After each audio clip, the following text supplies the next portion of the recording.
Okay, we will call to order the village board work session for June 16th at 5 p.m. Kelly, would you please note the roll?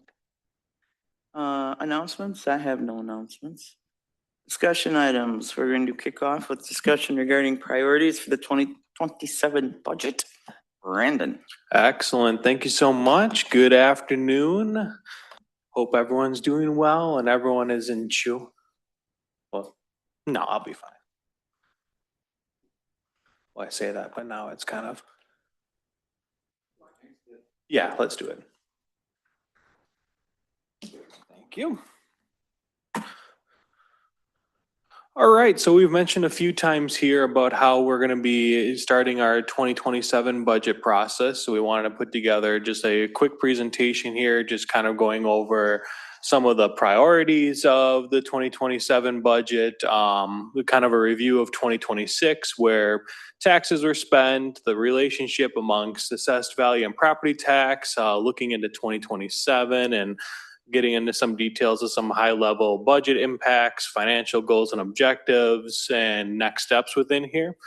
Presentation was put together by Bill and myself, but then also the department heads and other team members were able to weigh in on this as well too.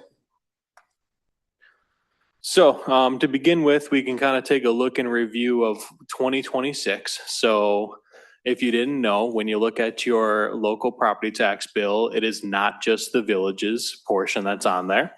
There's other portions, including your local tech college, so Madison College, the local school district, DeForest Area School District, and the county overall. So as a part of the financial transparency, telling the story, we like to show exactly where the levy dollars are going. And as you can see within the pie graph or the representation of the dollar bill, the village's portion is slightly over 30%, just under 31% of the total levies that's coming in compared to the school district, which is 51.4%, the county at 14.3%, and the tech college at 3.4%. So it's just more justification for us for when we inevitably get the calls saying, why is everything going on with this? Why did it go up? Well, it's not just our local portion. There's also the school district with potential referendums, impacts within there, your county, your tech college. It's the entire picture is just more than just the local municipality. So when you look at that, just under 31% of the village's portion, we need to ask ourselves, well, where do those tax dollars go within here? So we can, this pie graph, you can kind of see some of the overall general summaries of like police department and other public safety makes up a little over 26%, fire and EMS makes up 7.6%, public works 12.2%. A lot of them are pretty self-explanatory. But the one that's often questioned or was questioning me before was general government, of what does general government even mean? General government just consists more of expenses related to the village board, administration expenses, judicial expenses, legal expenses, and insurance and elections as well too. So instead of just breaking out each of those individual categories, it's kind of lumped together as a general government, and that's what general government is. One thing that you'll notice on here is equipment replacement is pretty low at a 0.4%. That's actually something that we're looking at kind of a higher level of making more of a equipment replacement policy, and where we can solidify a better number directly towards equipment replacement moving forward. So on the flip side as well too, we talk about how much property tax levy we get in. However, we need to also explain too that the village's revenue is not just from the property tax levy. While it makes up the most amount at 66, just under 67%, the village does receive the remaining revenue in a bunch of other fashions. Other taxes, that is a lump sum of like payment in lieu of taxes. So we have agreements with public utilities or tax exempt properties for a payment that subsidizes what their tax payment would be within there. Intergovernmental charges, those are the sum of the town of Windsor court fees within here, and then our school liaison agreement. So the school pays us directly for the services of the liaison, so that goes towards that within there. Licenses and permits, some of licenses and permits that we get within here. A lot of the other charges are kind of self-explanatory within here. The only other one that is slightly can be questioned is miscellaneous income. It comes up at just under 1%, but miscellaneous income includes the revenue gained from the rental of our facilities within here. We have a line that is just actually miscellaneous revenue for different types of revenue that has no specific account code classification towards it. Village budgeted a whole $5,000 towards that. So we like to try to recognize revenue and expenses as what they actually are versus just lumping it as miscellaneous. That would also include within their sales of equipment and donations overall. So again, it's just a part of telling that story of the village does not just get property tax levy within here, but we also offset it with other forms of revenue that we get in.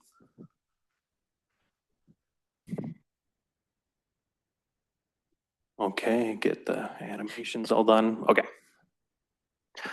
Can I ask you a quick question before Yeah, you get? absolutely. If you go back 2 slides, just to the village portion, last year there was like one segment that was listed, if I'm remembering correctly, as other, that I believe Carol said accounted for like retirement of certain village employees. Is that something that we, one more slide? On the expenses. Yeah, like, is that something, how do we project out for that in our budget? And maybe it might, you just have to follow back, but I wasn't sure if, maybe those were expenses that were just captured last year or, as we have employees who are retiring. So what we do is we transfer a percentage after the end year into the future benefits fund. And then we go up to, I think, $300,000 rings the bell to me. But there's a limit that we go up to fully fund that. And what we do is then take a look at how close our employees are to retirement and make an assessment off of that. And so finance takes care of that and provides us with the number to transfer at the end of every year. So whatever surplus we run, and then if there is ever a deficit, which we have not run into, we would consider cutting back from that in that particular year, or at the direction of the board, maybe take a look at fund balance to try to balance that out. But we haven't had that instance here. Okay. I too had a question on this page. Remind me, Brandon, what expenses are in debt service? Yeah, so the debt service is the total amount of the principal and interest payments we have to make onto our debt. This year, and I'll get into it in a much later slide as well too, our debt service actually spiked up this year compared to other years. The reason for that is because the village projects out balloon payments for debt. So in 2026, it was budgeted for a little over $1 million in balloon payment for a 1-year spike to get the debt levy back down to a reasonable amount for future year borrowings. Okay, thank you. Of course. Anyone else quick or no?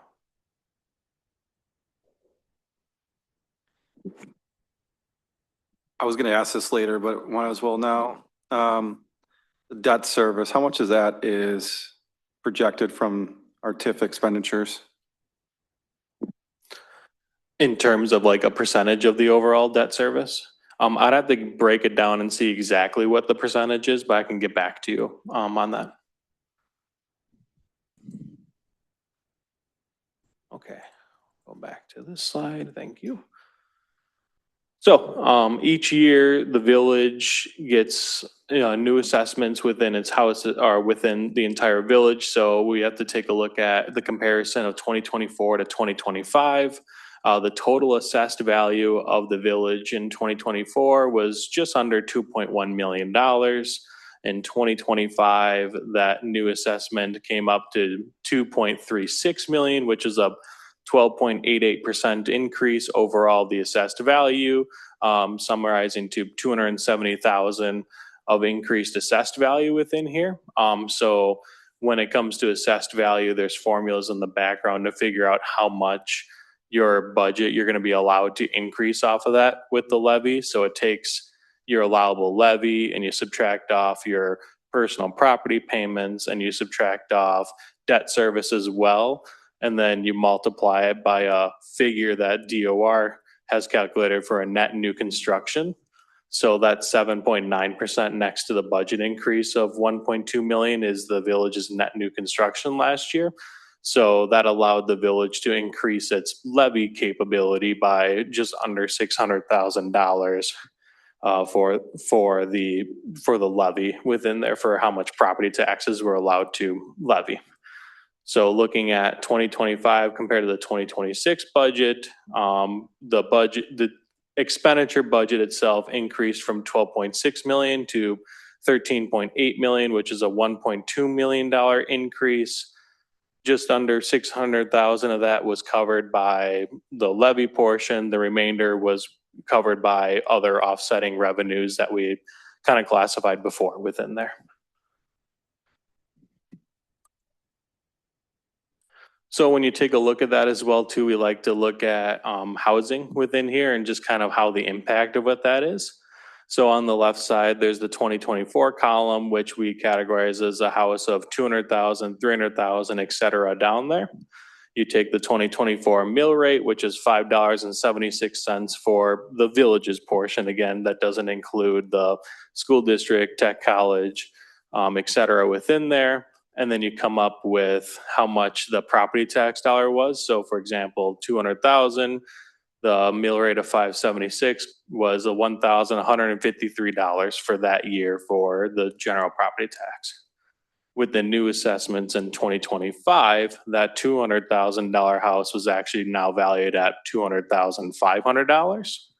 And with the municipality's new mill rate that year, which was set at $5.86, that house now had a property tax bill of $1,175, $23 increase, which averages out to a 1.98% increase.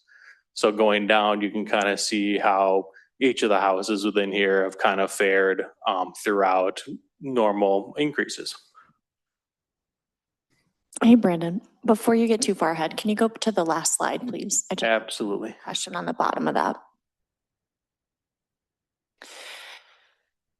So you were saying the budget, the comparison of 2025 to 2026, the 12.6 versus 13.87, and you had broken it down and said that there's a portion of that's from the tax levy versus other revenues. Can you just repeat those figures? Yeah, absolutely. So if you look at that slide again, the 2026 general or the expenditure budget was $13.8 million. The 2025 budget was 12.6 million. So that difference in there is that 1,212,000, which was an overall increase of 7.9%, or that's the net new construction percentage, and there's 7.9%. And to cover that increase, the village was allowed to levy another 599,000 more within there to help cover that. And then the other portion, which equates to like another 600,000, was like a mixture of the other revenues that we discussed before in there. Got it. Thanks. Absolutely. Yeah, Jim? I think it's a combination of both these slides, but and the next slide, it shows the different houses and how when it gets a new bill rate, say for the next, well, it's actually getting a new assessment. Mhm. So if you wanted to keep the same tax for the individual house, you'd have to actually lower the mill rate when the assessment goes up. Correct. And then along with that, say even if we did that and kept it zero for the average home, which we often talk about, the budget could still go up because of the new growth. Correct. Yep, the budget could still go up as the overall taxes, depending on your growth, is split out between your commercial, your industrial, your residential within there. However, all because we keep ours zero doesn't mean that the school district, the tech college, any of them will keep it zero. So we could be fiscally responsible ourselves. However, your local school district could pass a referendum and theirs is skyrocketing anyways within there. Could you tell me if we went back in history, say in 2025, if we would have kept the assessment or the taxes zero, so lowering the mill rate, what could we have gone up in the budget and still kept a zero to the average home? Do you know? I don't know off the top of my head. That's something I'd have to look into. Our Bill's unmuting now for a comment. So I don't have that number either, but I want to encourage this group to think about, you know, if you cut that to zero and you balance out the rest of the numbers, then we're not going all the way up to the levy limit that's allowed for us. And so we lose out on that opportunity. So the next year, when we levy, if we go up to the limit in the second year, we're then going up a certain percentage of the previous year. And so we're leaving that on the table. And so as that continues to compound, you can see that we're falling behind as in regards to our ability to go to what's allowed by state. And the reason that's important, it's a policy decision for you to make, whether you want to maximize that and meet the levy limit or not. But ultimately, what happens is then you lose the ability to utilize that maximum allowed levy limit. And in a situation where inflation is high or cost to continue is high, then you would have locked yourself in. So you have to pay attention to both of that when looking at a 0% impact on the assessment. Also, you know, in situations where assessments may go down, and I haven't seen that yet, but in those situations, then you're inverse. So just those are all things to consider as you look at financial strategy here. Thank you. And can you clarify, you said you lose that opportunity. I'm assuming it's losing the opportunity to continue to increase the amount you're taxing. Is that what you mean by that? Yeah, so expanding your budget is what it is, right? So say, for example, this year we're allowed to go up 5% because of net new construction. Our valuation went up. I mean, our net new construction went up 5%. We take out, say, 3% of that allowed levy limit. The next year, when you go up another 5%, and so you want to levy at 5%, you're only levying 5% of the 3% of your expenditure amount from last year, and so on and so forth. And so it compounds off of each other. And so you never make that amount back. Mm-hmm. In allowing your operational budget to expand to follow how growth is expanding within the physical setting. So you multiply that with impacts of markets, right? So just because you're going at 5% and you're chasing it at 5%, if the market indexes are closer to like 7%, you're losing that in percentages. Does that make sense? It makes sense to me, but I think if I have a goal of not necessarily increasing all that much, that's not necessarily the policy I'd want. Correct. And again, it's a policy for the village board to make, but when we look at projecting numbers and looking at forecasting and the referendum discussion,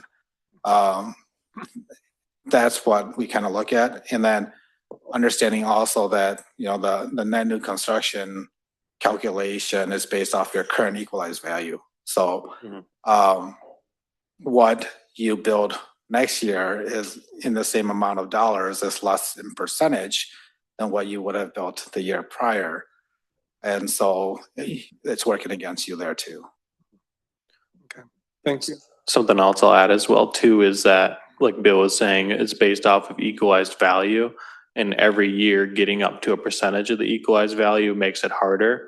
So for example, let's say you're just at a flat $3 million and you went up 10% net new growth, and now you're at 3.3 million for within there. Now to get 10% of 3.3 million is larger than 10% of 3 million within there. So every single year you go up, the ability to levy significantly gets challenging just because of how much more money you have to get a new assessed value by within there.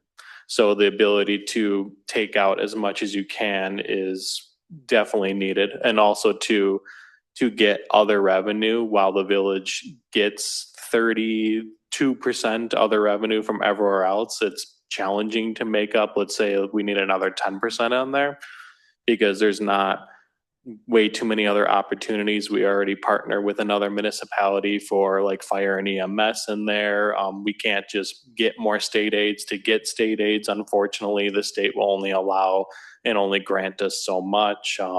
We can look at very specific services and look at different ways to do it. However, just the sheer dollar amounts is not going to make too much of a difference in there. So like property taxes and the way the state of Wisconsin has it is that they incentivize the net new growth within there. So by the village just strategically going after that and allowing the levy capability it has allowed us to expand our services and resources to have a dedicated parks person, a community development director, all these different things where like in my municipality, I used to come in, for example, I wore 10 different hats of community development, parks, HR, et cetera, all within there. And being able to get all those within your funds within there just expands your ability and your services for everyone.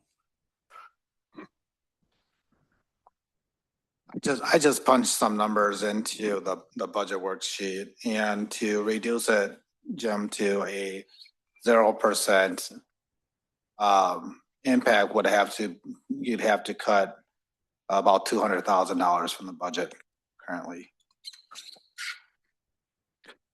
Thank you. So you cut 200,000, but the budget still would have increased from 2025 to 2026. That's correct. Yeah, it would have increased approximately, it looks like the expenditure is about 3.7%. Total general fund property tax would increase 4.32. Okay. But again, it's mainly the growth of our community that keeps increasing the budget. Sorry, got it. Yep. Of course. Okay, and speaking of ourselves and communities, we like to try to compare ourselves to other neighboring communities. So this graph here shows the median home value, which is given off of Zillow, where you can say exactly where you are in 2026 and forecasting out in 2027, comparing ourselves across the spectrum. So that red line shows us the exact top of where we're at of just about a $450,000 medium home value home. And you can see that we are relatively comparative to a lot of communities, Cottage Grove, Fitchburg, McFarland. And then the very last column is actually Dane County as a whole. So within Dane County, the fair market housing value is $470,000 within here. So again, it's showing that we're not quite a Middleton of having $620,000 homes, or a Verona or a Waunakee, and that we are kind of consistent with a lot of municipalities, which also makes it a challenge as well too, because when you're wanting a resident to move to DeForest, well, there's a lot of neighboring municipalities that have a same housing value as everywhere else. So it's, why should you move to DeForest? So it's us allocating the funds into our park systems, our events, our public safety, our everything else that makes DeForest a place to move to compared to the rest of the other communities. So looking at those communities again as well, and looking at the municipal mill rates, where we're at, that red line again is the top of where we're at compared to everyone else. You'll notice at the very bottom, I also added a percentage thing. It's in there. It's called assessed to equalized value ratio. And so what that means is that when municipalities, per the state rules, is you have to maintain at least 10% of your equalized value. And as soon as you dip below that, so you dip below that 90%, you have 5 years to go through a full reassessment. And when you do reassess, so you take the Village of Oregon, Wanakee, Windsor, for example, your mill rates drop down then with that, because if you kept your mill rate the same, but you brought your value up all the way, well, then you'd be taking on significantly more levy and taxes than you need. So you drop the mill rate to bring it to the exact same levy tax dollars as it was compared to when you're at 70% or 60% of your ratio. So Village right now is at 92.01%. We're still above that 10% mark. However, kind of looking at next year and the year after, it's going to probably start that countdown of, hey, within 5 years, like we have to go through the entire process again.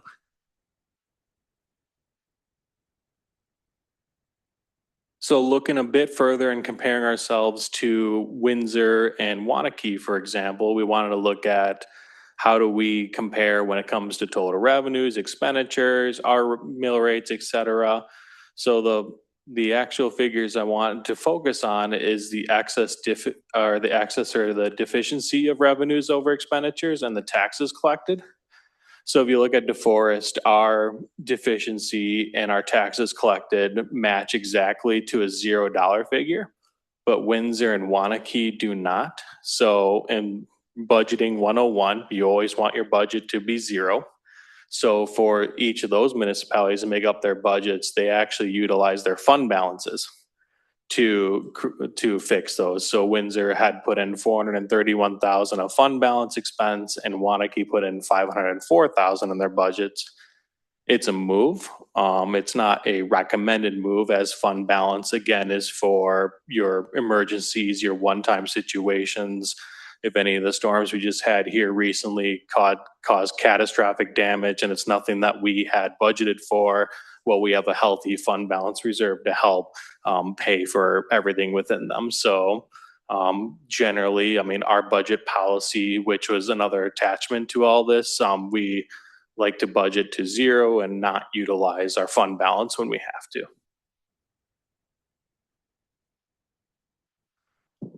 This slide is one that I was referencing to in a future one, especially when it came to debt service. But again, looking at those municipalities and those expenditure groups and just kind of comparing where do we sit amongst each of them. So again, I'll point out the debt service. Village of DeForest had spiked up this year of it due to the 1-year balloon payment that we have within there. If we take out the balloon payment, we're pretty comparable to Wanakee's debt service as well too. So just again, taking a look at those and comparing ourselves. I'll call out equipment replacement again, as you can barely even see our line on there compared to the other municipalities. So something that we want to bring up in the future, just to ensure that we are budgeting funds specifically for equipment replacement. So talking about 2027 and what are going to be some potential budget impacts. As you all are known aware of, there's currently negotiations going on with the union that will have an update or a potential budget impact within here. The assessment schedule, something I just touched on as well too, of figuring out when a assessment's going to be needed. The next 3 items in there are just more of state of Wisconsin schedules, reports within here. So we'll find out what our equalized value and net new construction number is going to be around August 15th, what our shared revenue estimate's going to be September 15th, and then that expenditure restraint program, which takes the 2% plus the consumer price index, figuring out exactly how much we're going to be allowed to increase so that we still qualify for that expenditure restraint program. When I was kind of looking at DOR figures, that's consumer price index was hovering around 2.1 to 2.4% right now. Compared to last year, it was like around 3.5%. So if that's a lower percentage, that means that we are unallowed, or we're going to be able to increase our budget less to still qualify for that program.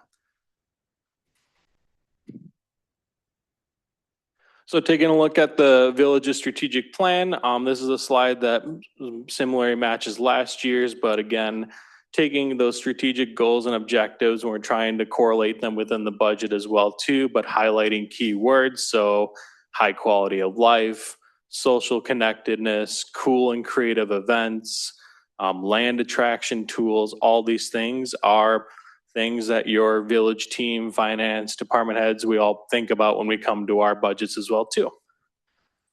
So if we take those, and if you remember your last board meeting, we're talking about the strategic action steps.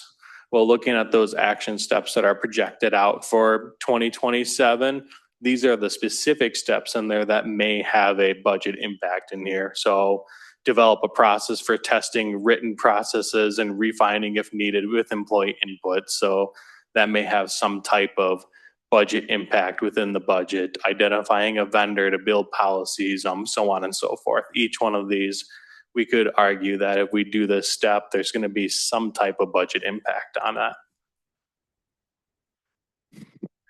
And then with talking with all the department heads, here's kind of a summary so far of proposed budget priorities for them. So public services, we're looking at a full-time streets position and then additional funds within their part-time bucket for a new LTE position and just competitive pay. So again, comparing ourselves to the other neighboring municipalities, why would somebody want to work for a parks position or a part-time position in Village of DeForest when they can get paid more to work at Windsor or Wanakee or somewhere like that? So public services is kind of thinking about that and wanting to allocate funds towards that to attract talent. Community development is looking at a full-time junior planner within their department. Communication currently has a part-time position in there, looking to transition that to a full-time position. Recreation, looking to get a part-time rec coordinator, and the library, a part-time library aide. Pay adjustments, as we talk about within here, and what the village board decides on what a pay adjustment will be for village team members and staff. And then we'd also be looking at a pay scale for salaried team members. And then like the mountain bike course planning, for example, that was a discussion amongst village board before, and you all were passionate and wanted to see some type of budget impact on that for 2027. And then the three items on the bottom in particular with stars, those will be coming more out of our special revenue funds versus the general fund. And so like the tourism program and laborism, there's a resolution in tonight's work session that discusses that some more. But again, budget impacts for 2027. I think that is the last slide. So questions? Yes. Could you explain more what you mean by the pay scale for salaried team members? So that's something that we've been exploring. As you know, over the last couple of budget cycles, we've done a lot to try to catch up on pay equity. I think we've done it for many different departments, library, public works. 1 year, we had some adjustment for some folks in finance the other year. And that basically got us up to about 55% to 60% of DCCVA salary study that was conducted a couple of years back. And so in keeping with that and understanding where we are compared to other communities our size and in Dane County, Brandy, our HR generalist, and Gavin, our intern, have been working on surveying other communities to see where they are at. Now, the idea is to put that together, provide a report back to you as a board, and then see if there's an opportunity, should the board desire to move to a step scale for employees so that we can better understand what future impacts would be for wages versus it kind of being decided annually. And so what that does is it provides some certainty for staff to know that they can step up in their position and be able to achieve set amounts. And then for our planning purposes, we know what that means because we can take a look at each of the employees at what step they are, and potentially what that increase, may mean. So similar to what the state has, in their, step schedule. And I know that other communities do that. There's not a right or wrong way to do it. It just provides more clarity and transparency. I guess I would just state, as far as my position or my field, I do not know of a STEP program in the state. So it's, you say that the state does it, it's gonna be other fields, but I can think of it as far as, I think what you're saying is what I've seen in like school districts where it's based on, say, different levels of education, so they can continue to get, say, experience in like education and years of experience. That's sort of what I'm picturing, different graphs like that. Is that what you're getting to? Yes, it's similar. Yeah. So you don't have grades scales at, No, okay. the DOT. Okay.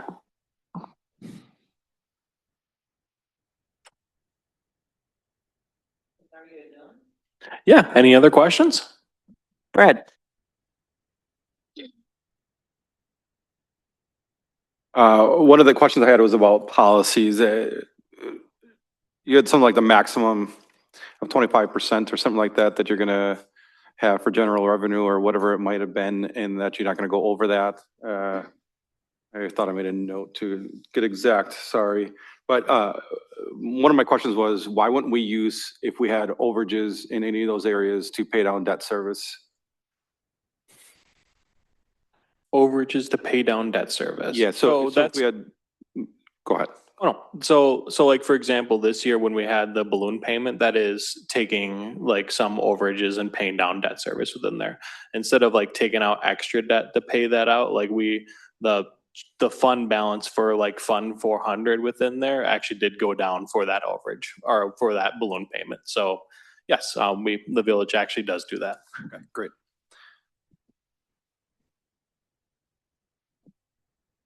Thank you. Of course. Thank you.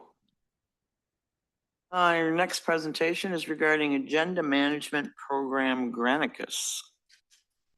And that will be Callie.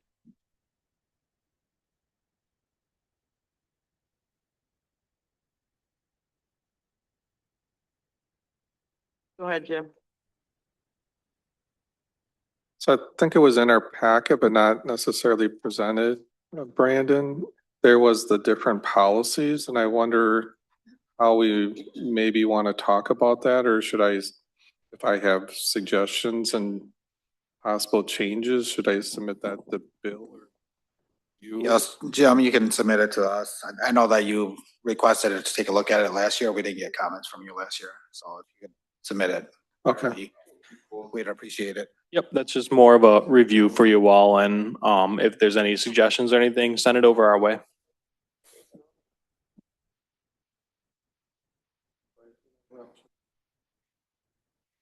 Callie, it's your show whenever you're ready. All right. So we currently use OnBase for our agenda management program. And as many people have experienced, we sometimes have some issues with that. So this year we decided to move to a different platform for our agenda management. We will be using Granicus. Let's see if I can get that out of the way. And this here is, well, our changeover date is scheduled for July 1st. So this will be our last village board meeting, besides our special meeting that we do have on the 30th, that we will be using OnBase. So with Granicus, this is gonna be what our landing page looks like when somebody comes to look at an agenda. The current upcoming meetings are going to be listed at the top. There'll be an agenda and a packet.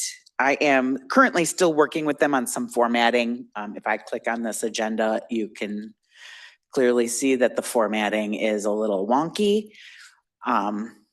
It's all a work in progress that we're working through those things. But if it's a past meeting. They are going to be sorted at the bottom where it says previous meetings, and they will be sorted by committee, commission, board names. We've all been playing around in this, so you're gonna see random meetings, but they will be organized by year. So after 2026, you will see another tab that says 2027. It'll make it, I feel, easier for residents to find our previous agendas than how we currently have it in OnBase. Another thing that members of the public will be able to do is sign up for email agendas to be sent to them. They'll have to put their email address in here, hit submit. Once they go through and verify that there's a real address, they will be able to go through and hand pick which agendas they want mailed to them after those agendas are published. So currently what we have right now is Stacy sends out a email blast, I believe on Monday, to everybody that the agenda has been published. This will allow people to get an agenda, to get that email quicker and sooner when that agenda is actually published. It is, the program will do it rather than Stacy. So we will have, you see up here, it says previous meetings, click here. This will take you to our current OnBase site. We will have that way for a while, I believe, but then I'm looking into using a new program we are implementing also is Laserfish, looking there to have our previous agendas available to the public through that, a portal there. More to come on that. Here is a sample of Sun Prairie, who also uses Granicus for their agendas. They have, you can see here, they have attachments. There's a little paper clip and you can click on that item to get to the attachments. Ours is going to be set up this way too. It currently is not. They are working to make those changes. But when we do go live, it will be that way. And it will publish, or you can go through the packet, the PDF file of the packet and scroll through the whole packet if people wish. With Granicus, I know now we have the Agenda to Go program, which is an app that we have all had an issue with. But with Granicus, there's a program called Legislate that is a web-based program. It offers those same things where you will see your packet, your agenda, you're able to make notes, bookmark things, mark it up how you wish so that you can be prepared for the meeting.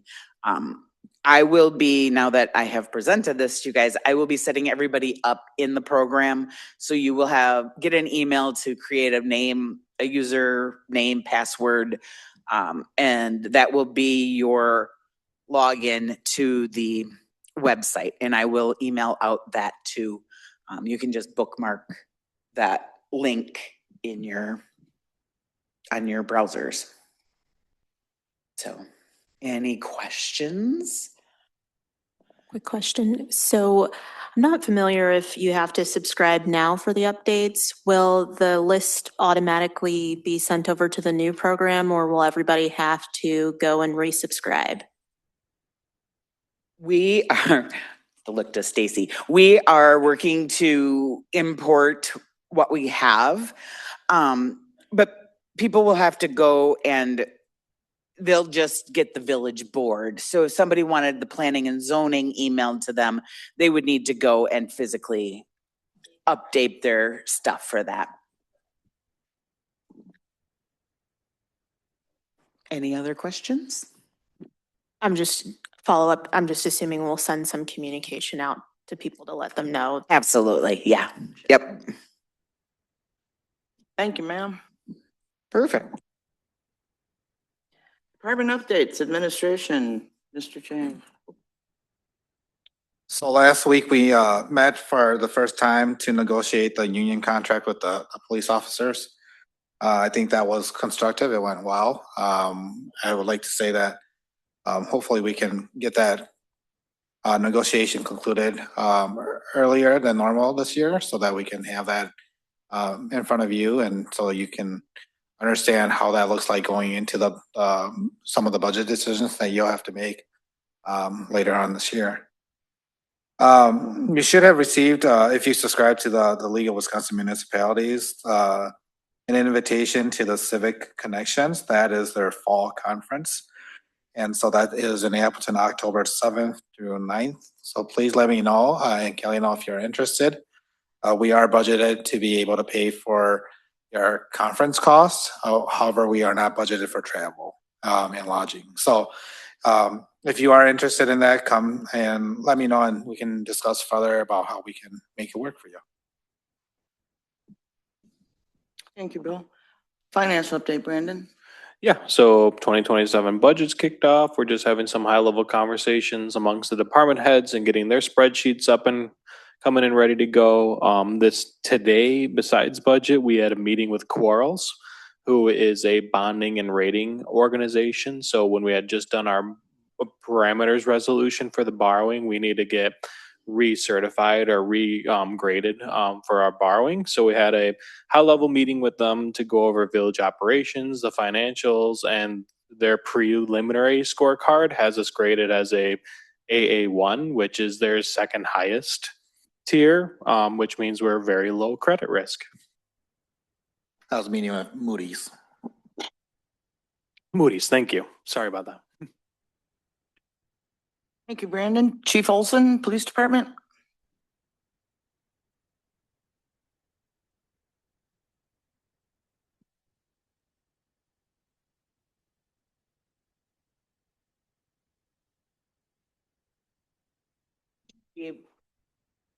Chief, can you unmute yourself?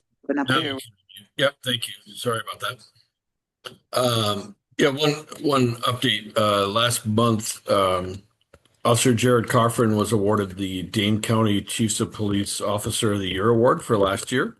So kudos to him for his efforts. And then Officer Zach Blifferdicht, who was with him in July, received a merit award from the same group from Dane County Chiefs. So other than that, we're gearing up for the 4th of July already. It's hard to believe we're saying the 4th of July already, but we're gearing up for that event, and we're looking in good shape from there. So that's it. Thanks, Chief. Public service update, Judd. Acre Parkway is moving along on that reconstruction project. Seminole resurfacing. That road is built to a different standard when it was first implemented, so we're reviewing what we might have to do to impact the how that resurfacing project goes forward. So there may be a budget implication. We're going to try to minimize that, but again, there's not a whole lot of base to that road at this point in time. So that just came to light yesterday. We had a meeting this morning with the folks doing the stream bank enhancement. Drax is our contractor to do that, so they're going to be mobilizing. They're going to be doing the canoe launches here starting on Thursday, and then ideally next week sometime starting on the stream bank enhancement project. And then finally, this last storm has generated almost as much brush as the April storm. So my guys have been incredibly busy picking up sticks and brush from people's yards. They're making their ways around. So we just ask residents to be patient. I know they've got a lot stacked out on their corners and curbs. We're getting to them as quick as we can, but there's a lot to pick up. So just share that out if you hear from residents who are frustrated that they haven't been picked yet and they can't mow in their front yard or whatever. We're trying. So that's it. Thank you. Community development, Alex. Still slow on the uptake for the Home Reach program, although we are working through our first down payment assistance grant, so that's exciting. And then just want to sort of foreshadow something that may be coming in a few meetings here. We've been receiving not the greatest feedback on our third-party code enforcement services over the last 6 months, had some internal issues that we're working through as well. So I think we're going to have some interesting, challenging conversations here in the not too distant future. And if you get feedback from residents related to that, I'd appreciate you communicating that to me as well. Thank you. Administrative services, Callie. The ballots for the August partisan primary were delivered today. So they will be going out in the mail to any voter that has an absentee application on file on Monday. And there is a copy of the ballot on our website if you wish to see it. And the other thing is, we every month send out a new resident letter to all new utility customers, and we realized that we are missing residents within our community, mainly renters and people that are not, don't have a utility account because their landlord pays that. So Cindy is working on getting a list and contacting all landlords and management companies that run some of the apartment complexes to see if they would pass on a letter of information that we send out to everybody else, to their new residents and current residents, so that they can be informed on what's going on in the village, voting information and services and different events that are within the community. So it's a big undertaking. No kidding. Thank you. Recreation and community enrichment, Reese. The Dragon Art Fair was well attended again this year, so we had over 6,000 attendees. It was very nice and warm for anyone that was able to come out. Discover Wisconsin was there filming the event and interviewed Trisha. We got great feedback from the vendors, sponsors, and shoppers. We did send out a survey to all the artists to get their feedback, and we'll look to share the feedback once that's all compiled. And then it was pretty exciting this year. Epic actually sent out a buyer to shop the artists to have for their campus, which to our knowledge is the first time that's ever happened. Normally they go to Art on the Square, so it's exciting to have them there. And then, like Chief said, now we're kind of full ahead of speed for 4th of July for events. And then over the next couple of weeks, we have about 39 different programs starting for summer. So pretty busy there as well. School's out and programs are on. Okay, thanks. Communications, Stacy Harmon. No real update. We've just been busy getting all the information out. Okay, good enough. Any other business that lawfully comes before the committee for discussion only? Anyone have anything? Nope. Next up, motion for adjournment. I'll make a motion to adjourn. Motion by Alicia, I'll second that. second by Jan. All those in favor indicate by saying aye. Aye. Aye. All those opposed, no. Motion carries. We are adjourned at 5:53. See you back here for the board meeting at 6.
The storms we've had though were pretty terrible for navigating the channel of the river. And we just haven't been able to get it as clear as we'd like.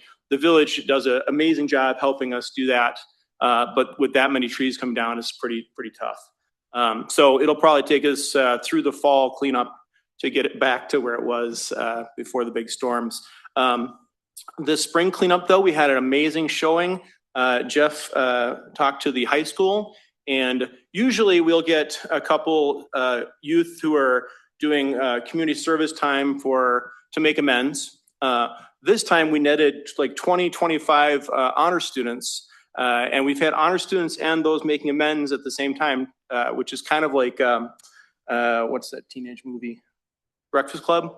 Breakfast Club? Yeah. So it's a great opportunity for them to interact and actually build some friendships while cleaning, getting muddy, clean up the river. So, but a great showing from the youth. We are really excited about that. One of the perpetual issues we have and need for funding is the waders, because that's what protects our youth and our older folks who are cleaning the river. And there's sticks and there's pipes and stuff like that still in the riverbed, and so we have to be really careful. Fortunately, no accidents, but the waders do suffer and they get tears and stuff like that, and then they're not really dry at all. They're just kind of damp. So we also did I don't know if you've seen this, but we put out a newsletter to a lot of the river adjacent homes in DeForest. I've got copies for you guys if you didn't get one. We did a lot of hand delivery to save money because postage is so high, but we are doing that as a educational part of our service, which helps with the grants and stuff that the village puts forth. So, but a lot of promotion of DeForest and the river, and of keeping things clean so we can keep enjoying them. Anything to add? No, I just think that one of the things I would follow up on with the number of participants that we had this year, that also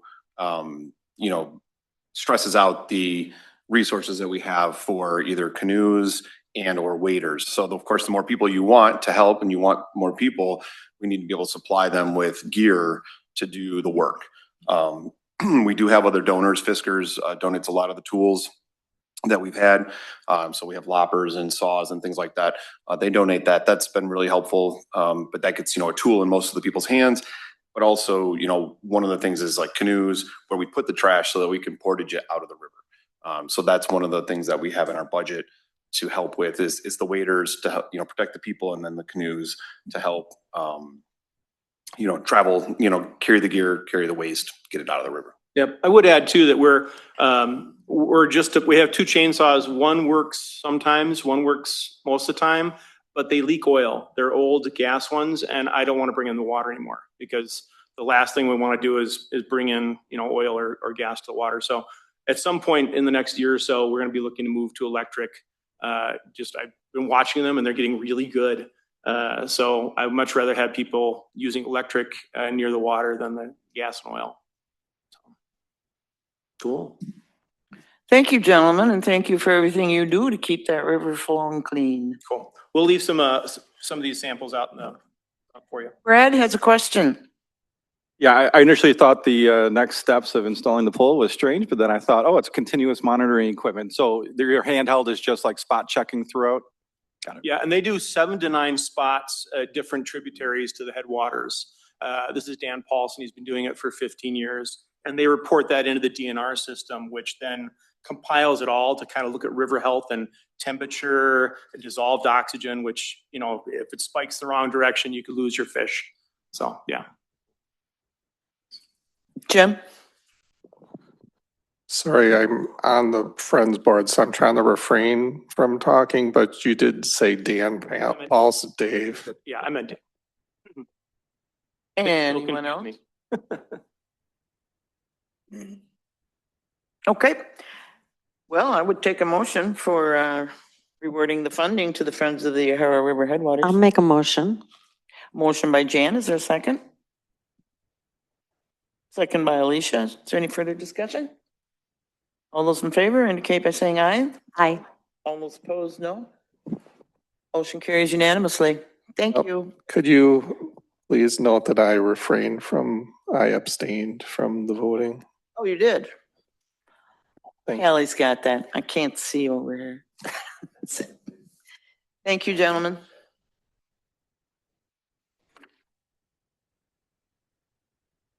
Old business, resolution 2026-045, a resolution to vacate and discontinue a portion of Cake Parkway in the village of DeForest, Dane County. Alex. Kind of gave the spiel during the public hearing. The only thing that I would add is that the resolution itself would not take effect until a certified survey map with the reconfigured lots and the rededicated portion of Cake Parkway were recorded, which I know that the development team is working through some final comments on the CSM, but that should happen, say, within the next couple of weeks.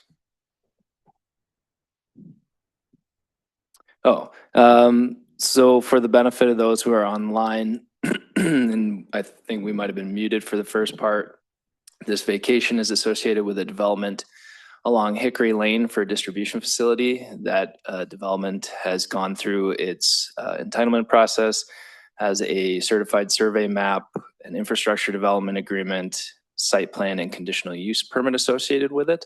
And this resolution would vacate previously dedicated right-of-way associated with a prior development, and then the subsequent certified survey map would rededicate that right-of-way in a different location. Thank you, Alex. Brad. Did you ever get a response from the DNR for the email you sent about the wetlands? Yes. So I think I forwarded this along to the board in terms of their response. So we had previous correspondence from, I don't remember his last name, but his first name was Tim, and he was the one that this DNR staffer had deferred to in terms of them having the authoritative approval of that. And so they just basically acknowledged that their maps were outdated, and it doesn't sound like there's a process for them to update those, but they update on a regular schedule. Jim, did you have a question? No, I was just gonna recommend approval of the resolution 2026-043. Thank you. We have Or 5. Pardon me? Glasses. Motion to approve resolution 2026-045 as written. Motion by Jim, is there a second? Second. Seconded by Melanie. Are there any public appearances on this, Kelly? None? Okay. Any discussion on this? All those in favor indicate by saying aye. Aye. All those opposed, no. Motion carries unanimously. Resolution 2026-046, a resolution to vacate and discontinue a portion of Monticello Drive in the village of DeForest, Dane County, Wisconsin. Alex. Similarly, for the benefit of those who missed the first overview of this would be a vacation of a currently constructed roadway, so different than the previous development along Highway 19 heading into the Savannah Brooks neighborhood. There's a section of Monticello Drive which extends from 19 into that area there. This vacation would be associated with the development of a hotel and then a sports athletic complex. And similar to the last one, the vacation wouldn't take place until the certified survey map for those sites would be approved and recorded with the Register of Deeds as well. Thank you. Kelly, any public appearances? No public appearances. Is there a motion on resolution 2026-046? I'll make a motion to approve 2026-046. Motion by Jan to approve. Is there a second? Second. Seconded by Jim. Any further discussion? All those in favor indicate by saying aye. Aye. All those opposed, no. Motion carries unanimously. Discussion and possible action regarding applications received for the vacant village trustee seat. Bill Chang.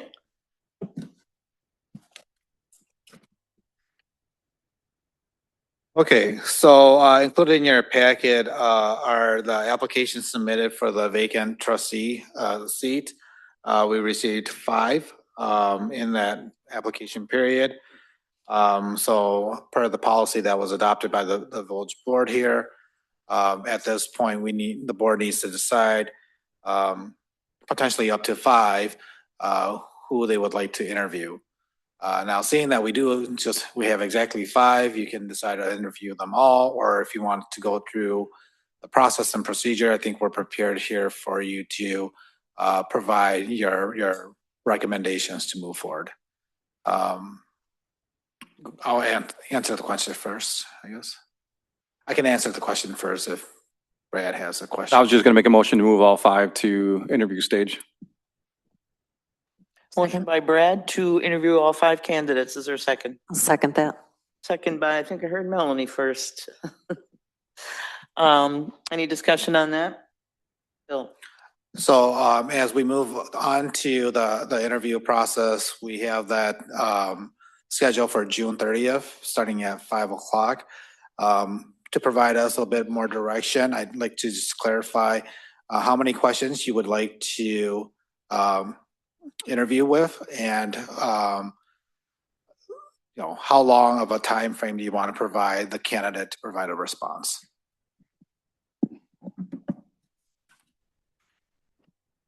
Okay, can we back up a second and deal with the number of candidates first? Fine.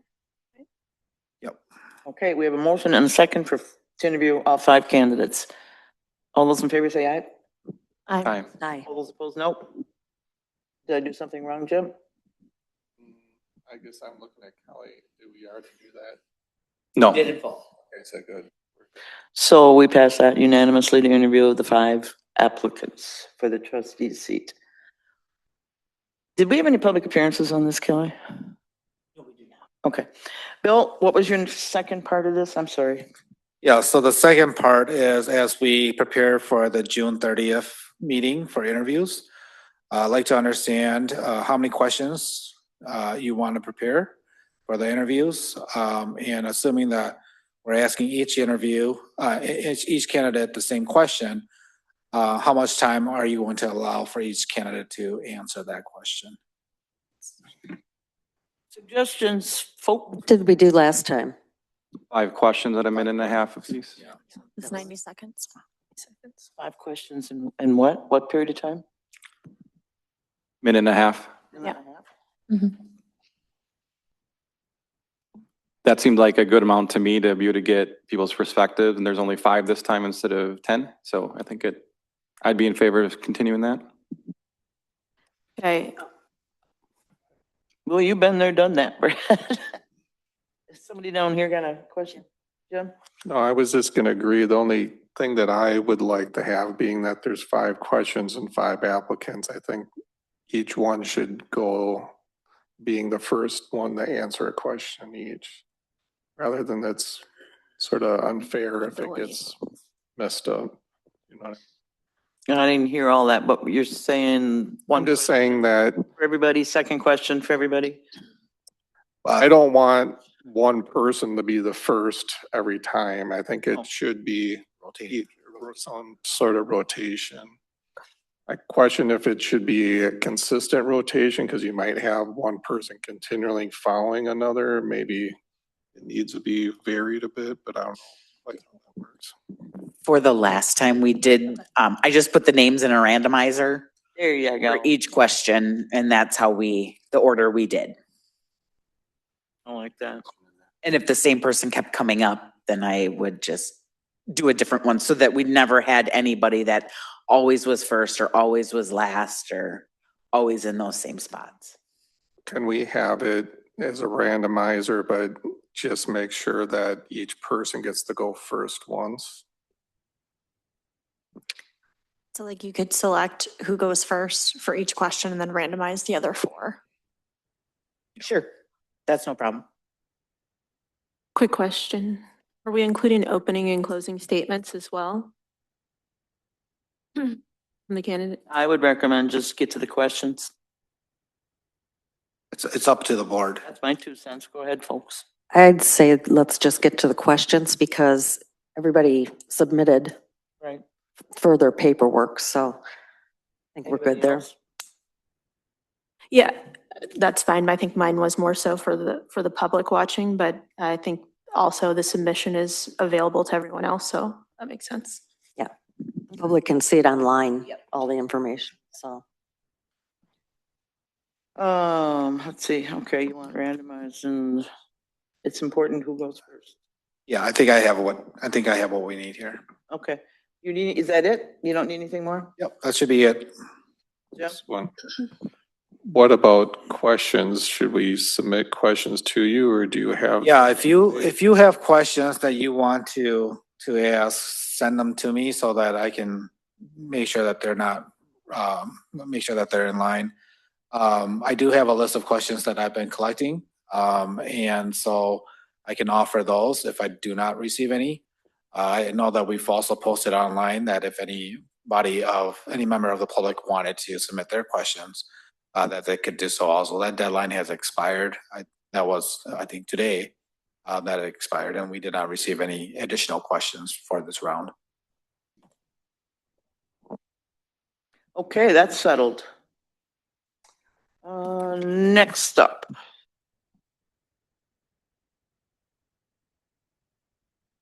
Resolution 2026-078. This is new business.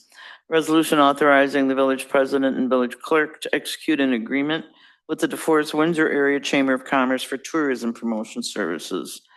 Staff presentation by Bill and Luke Justman from the chamber.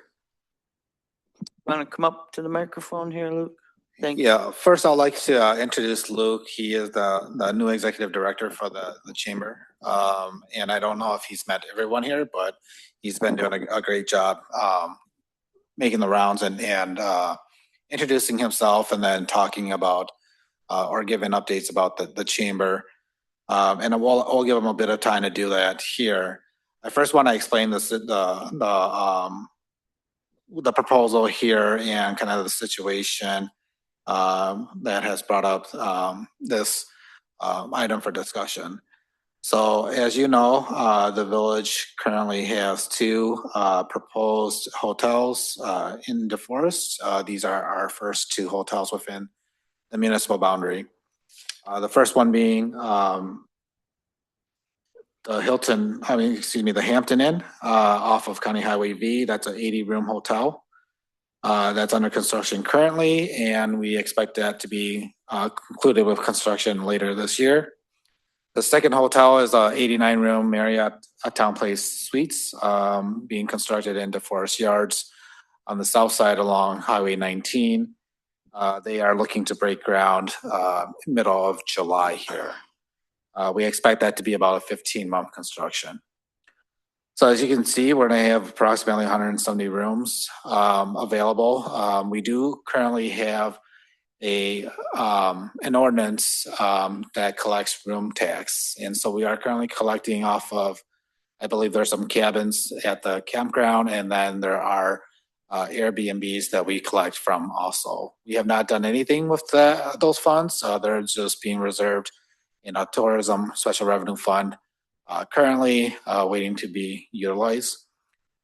State statute requires that any revenues collected through the state, through the room tax ordinance, that 70% of that be spent for tourism. 30% can then be spent at the discretion of the village. To spend it for tourism, it has to be spent by either our tourism commission or a agent qualified to do work in the world of tourism. And the chamber qualifies as one of those, being a nonprofit and established before a certain date. So therefore, we engaged in the chamber to see what their interest may be in leading tourism efforts for the village of DeForest. And utilizing those revenues. They expressed that they were, and then we went down the road of negotiating what that would look like, and that's included in your packet. I'll pause there and I'll let Luke talk about the chamber and their mission and goals, and then we can come back and I can walk through the agreement for you. Luke. Am I on now? There we go. Thanks, Bill. Thanks to the board for having me here today. Many of you, I think every one of you have shaken the hand of, but haven't spent time with y'all yet. So it's still sinking in for me. So thanks for having me here today. Just want to share a little bit about what the chamber's doing and how that relates to this tourism item. So it is the mission of the DeForest Windsor Area Chamber Chamber of Commerce to provide proactive leadership and innovation to advance a positive business environment and foster economic growth through community involvement and membership participation. So that ties hand in hand. Our part of the community mission of growing the good life is the economic, the business side. So we're leaning into our objectives in that realm, primarily to how to become the resource organizations think of first when they need anything related to business or economic needs. We want to realign with our mission more closely and increase membership and community value in business and economic spheres. So those are our core strategic objectives right now. Currently working on a few objectives, a few items in those realms. We're the village has taken over some of those community focused events, and we're focused more on the business, the organizational support. So we continue to retain members that are not businesses, nonprofits, libraries, other municipals, and those are valued partnerships. But we hope to partner with them in the realm of workforce development, organizational support, networking, communication, advertising, and other realms. We think we can be more effective than running community-oriented events. So currently we're working on gaining value in our regular networking educational events. We have those scheduled for the first Tuesdays of every month. Reduced overhead to be able to get to those. There's no cost. They're open to anyone. Increase the value in terms of the educational input. Our first event was on chamber member benefits and services. Our next event, July 7th, is going to be on youth apprenticeship, partnering with the school district and the Workforce Development Board of South Central Wisconsin and some area business partners. And then our August topic is going to be AI use for business, and the Small Business Development Council will be talking about what free services they offer small to medium-sized business in the area. We're working on regular networking, ribbon cutting events as well. So welcoming new members to the area business community, advertising and promotion, moving from those community spaces of event organization. I like to tell people we have a double the value, half the cost in terms of advertising and promotion. We run a number of unique, local, specific, high value advertising channels, Facebook, newsletter, and our website. So it's a hub for local business and economic related information. And we want to be able to give our area businesses access to that. Last big current agenda item for us, or priority topic, is just reestablishing routine business retention and expansion services, concierge relationship management services for our businesses in the area, whether that's help with finding the future site or workforce development or education or advertising. We're here to be that relationship manager for any area business or organization that has alignment with our mission. So this priority will help the chamber deliver value to our membership while also contributing to the broader economic development of our area. And we think both the chamber and the village will benefit greatly from this partnership. Thank you for your time. Thank you, Luke. Jim?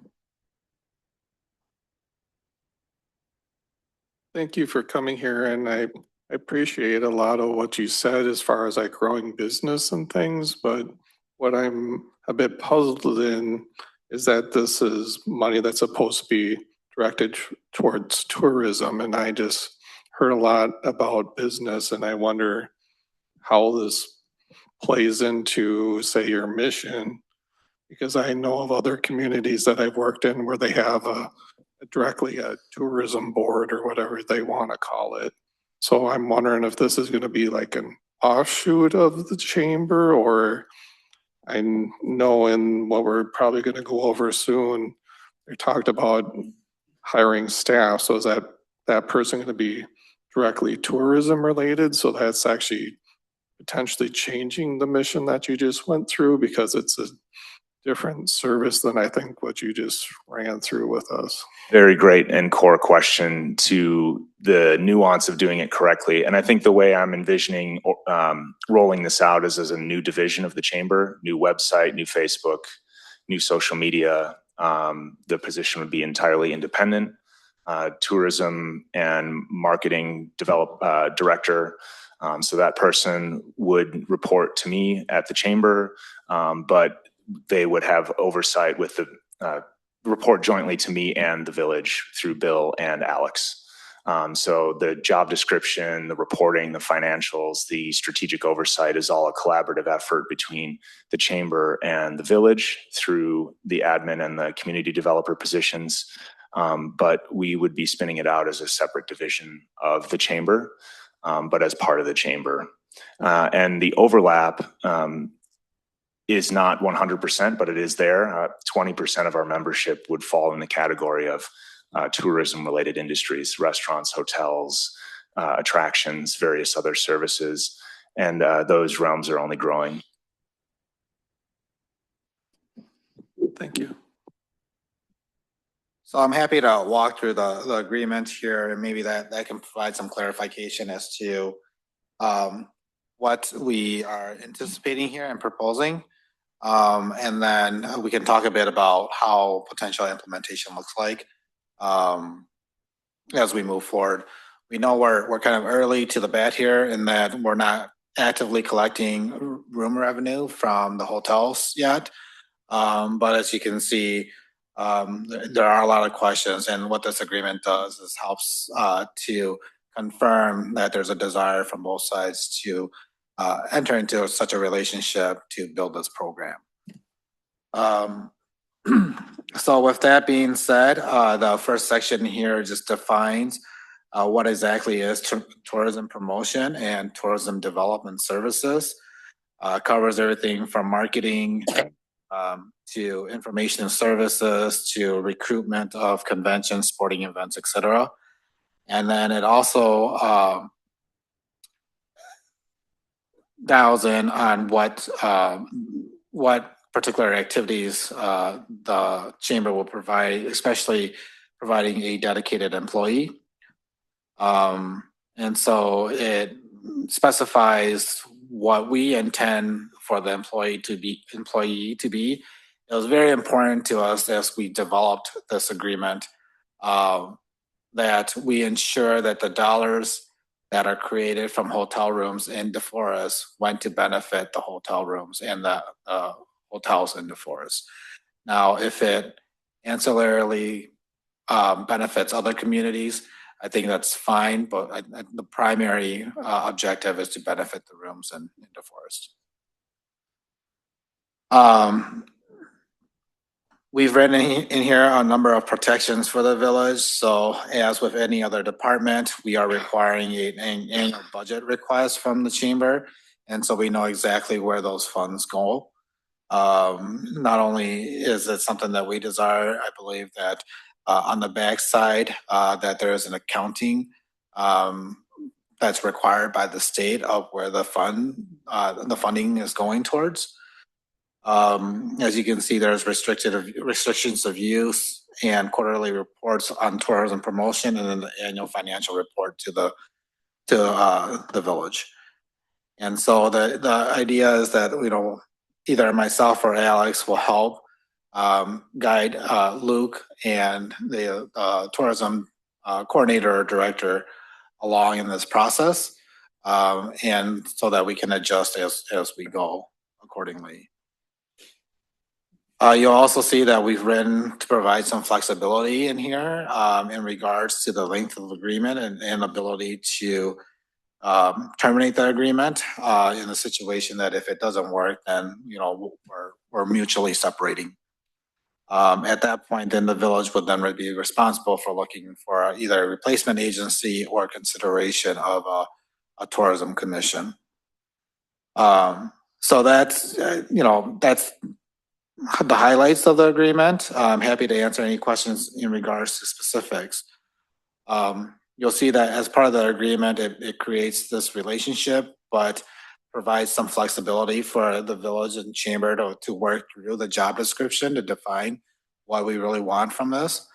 And then allows us the flexibility to go out and hire when we determine that it's the right time to hire. Talked to Luke about this. We don't want it to be a cash flow. We don't want there to be a cash flow issue. So the intention is to wait and see how the room rents are going and to see how those revenues come in. And what we would like to do is make sure that we build a effective and efficient fund balance so that if they do hire a person, that they're working off a budgeted amount, not necessarily a cash flow through the village, which I believe we collect the room tax and would likely distribute it on a quarterly schedule.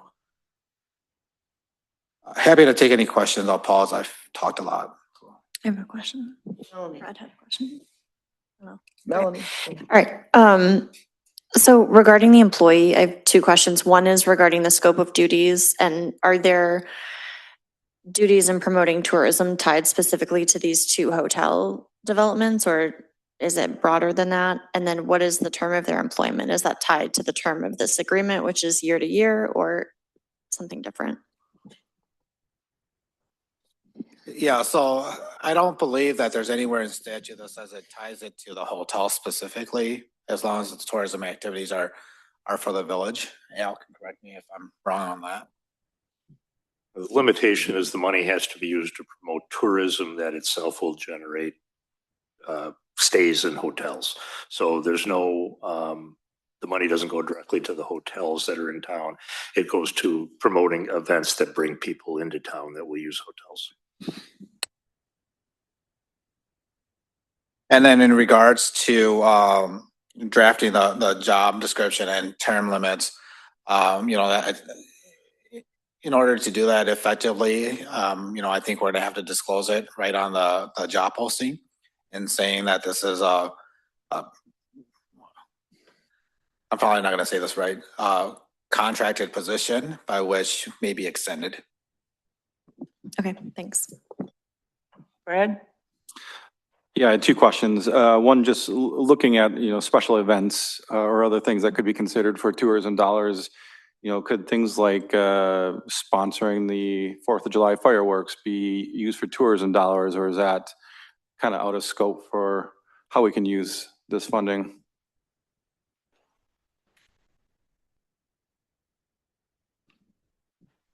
You'd have to be able to make the case that you're going to be bringing people in far enough away that they will be staying in hotels after watching the fireworks show. I think that might be an argument I don't want to have to make, at least not without thinking about it. Fair enough. Okay.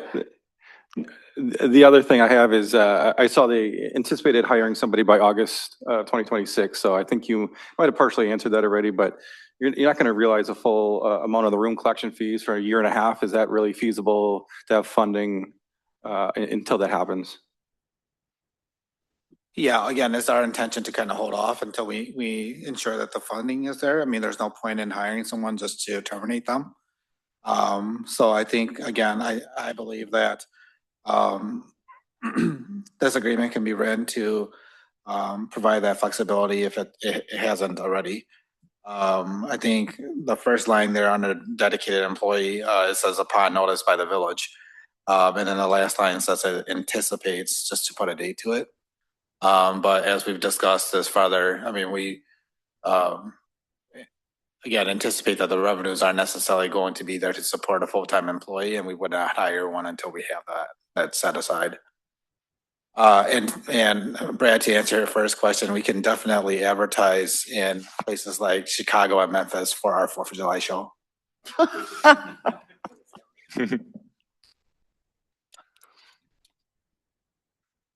Anybody else have anything? Jim?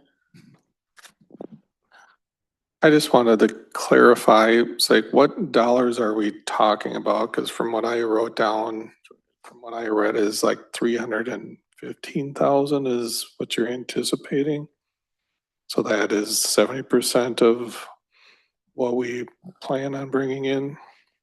Yeah, so, when we take a look at each of the establishments, and looking at the studies that they conducted and talking to the developers, they, expect to bring in annual revenues at stabilization of, I believe, close to, say,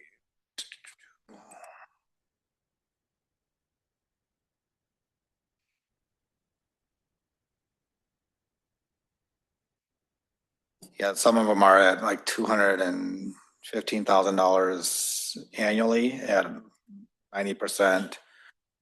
So if you take 70% of that, you're approximately at about 150, give or take, for room tax.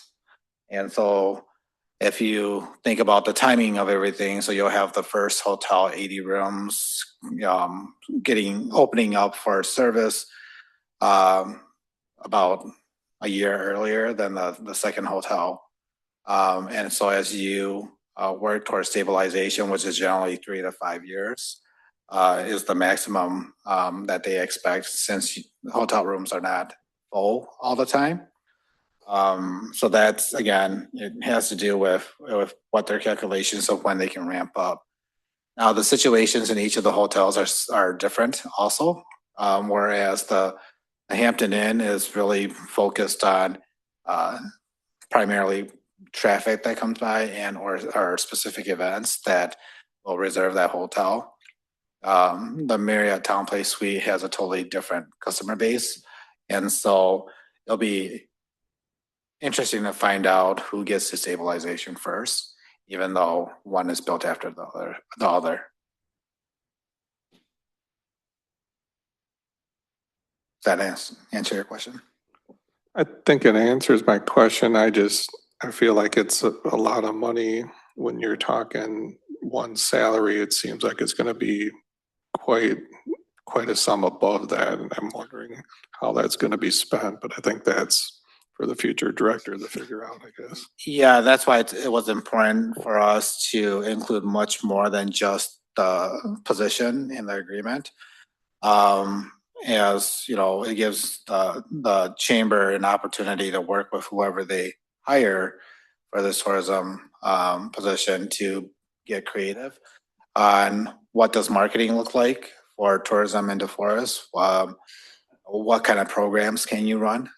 Is there some kind of program that can benefit local businesses and the hotels, for when folks come in for a baseball tournament or a hockey tournament or hockey game? What other areas in the village can they go to enjoy the experience? What we want to do is have people stay here for a longer amount of time, instead of just coming here for the game, going to Madison and spending money in Madison. So all of that, I think, is to be determined, and I'd leave it to the economic development professionals to come up with that proposal for us.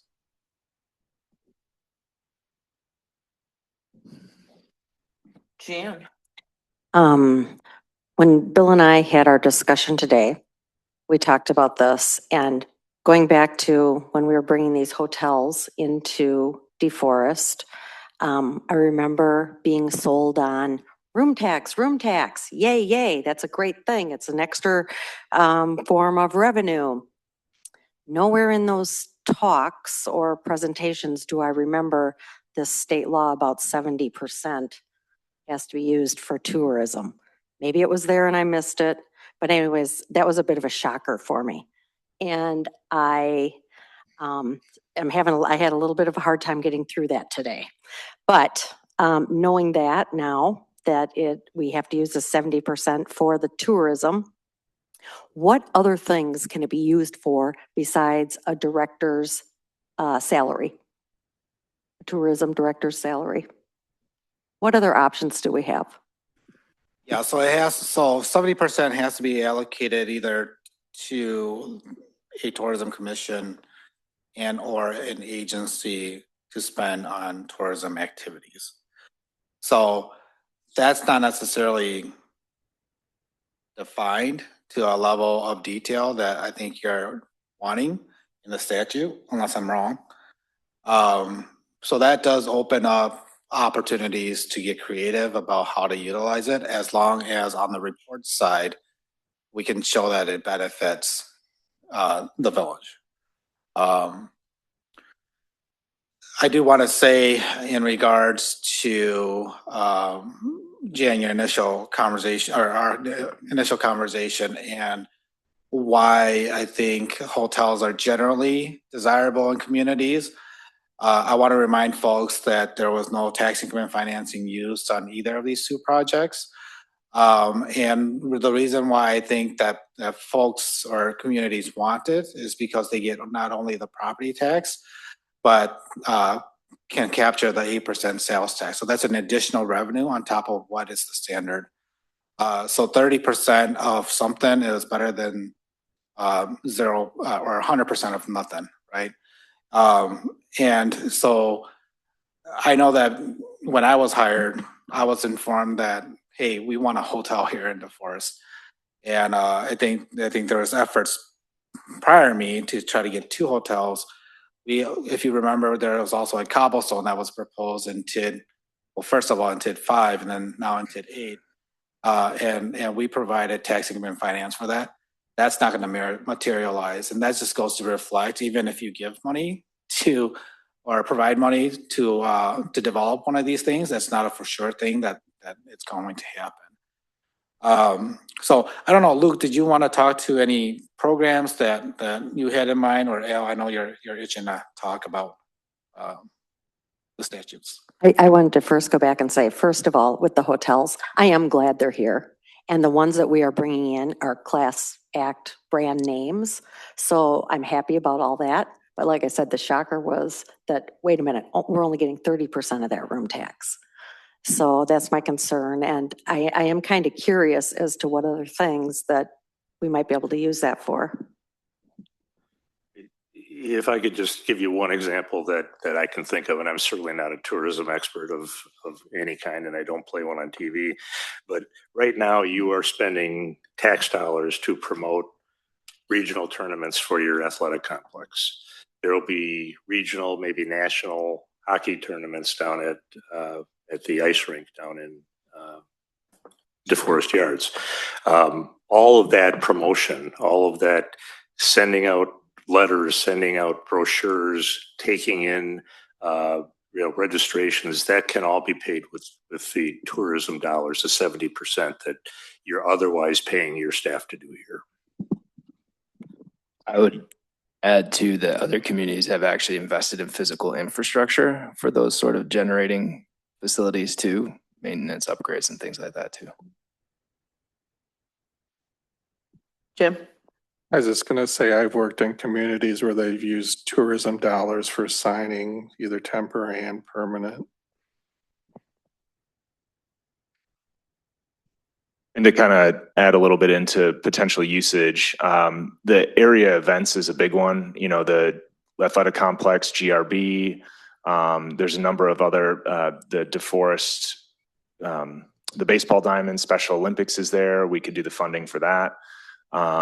There's potential for, doing collaboration with bus tours in the area or other area businesses that are north of us. So there's a lot of tourism in the Wisconsin Dells region, the Driftless north of us. So we could promote some sort of tours or distillery winery tours, and then they can stay here and have access to both the Madison Metro, but also be able to go to the Dells, get outside, but have better rates in this area relative to the Madison market, but still have close reach. So there's, collaboration on sponsorship and advertising, marketing of events, anything that brings in people into town. That spend could be tourism dollars.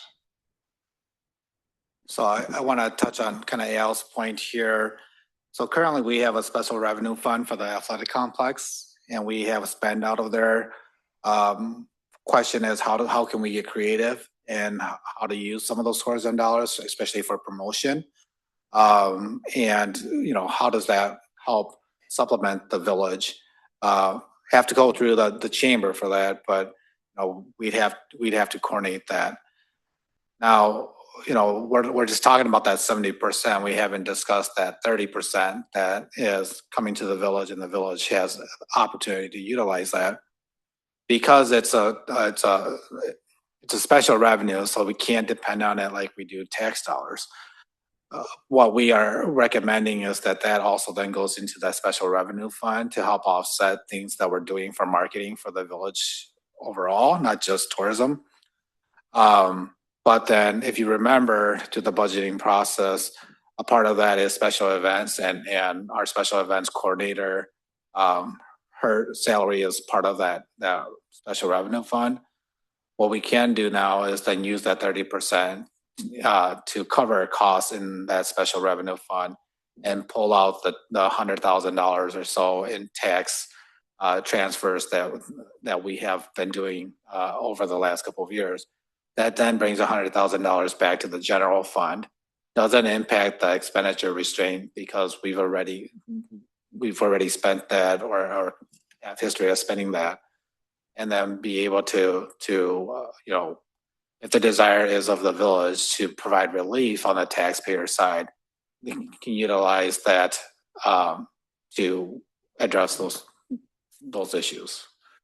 So there's ways that you can get creative in how you shift dollars within the various funds to provide relief for the taxpayers.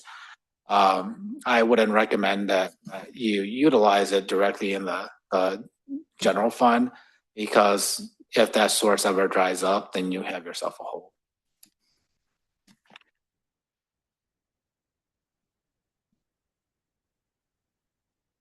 Alicia? I just have a quick question. So for example, with the partnership with the chamber, say, for example, the golf course and they're a wedding venue, are they able to partner with the tourism board to do advertising for their venue for weddings? Because in essence, that's going to maybe bring people in for a hotel block. Is that like?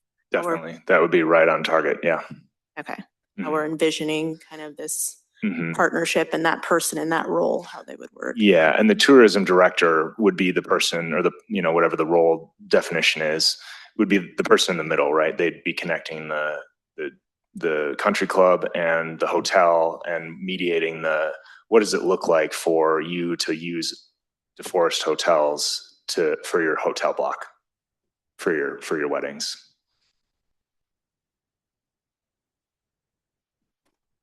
Anybody else? Jan? Is GRB, is that Windsor or is that DeForest? What? GRB, the baseball. That's DeForest. It is, okay, thank you. Any appearances on this, Kelly? Nothing. Well, if we have no further discussion,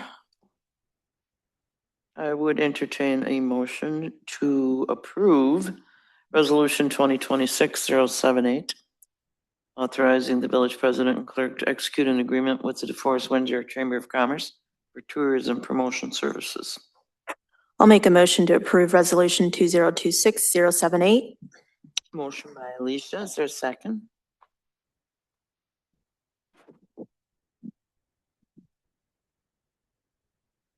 I mean, I'll second. A second by Melanie. All those in favor indicate by saying aye. Aye. All those opposed, no. No. Motion carries. 5-1.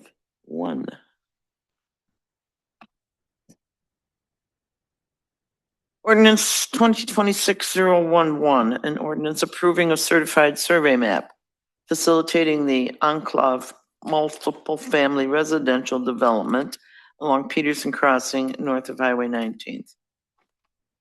Staff presentation, Mark Ruffers and Bill Chang. Thank you, Luke. Mark is absent tonight. No Mark, okay. Bill? I don't know if Bill's.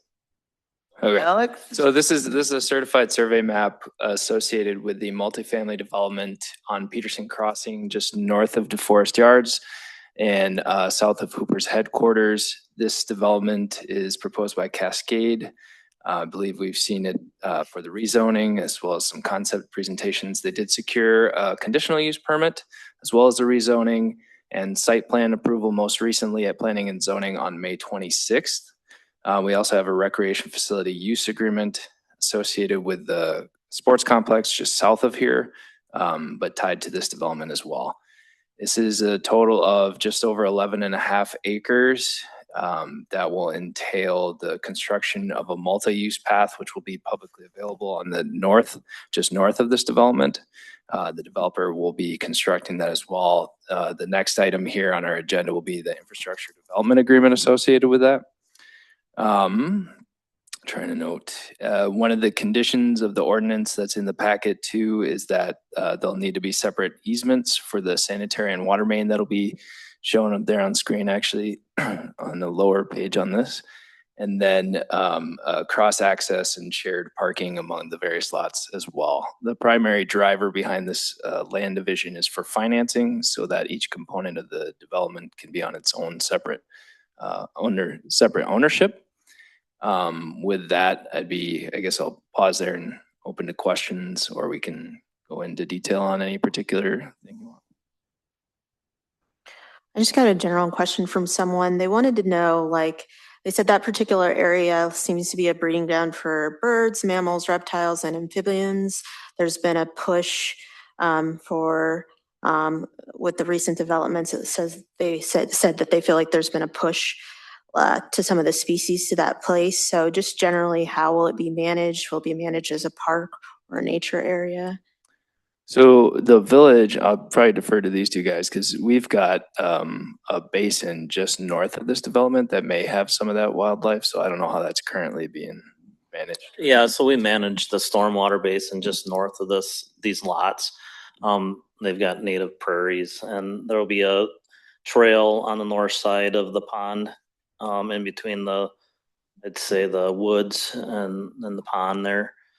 The rest of that area will continue to be what it is.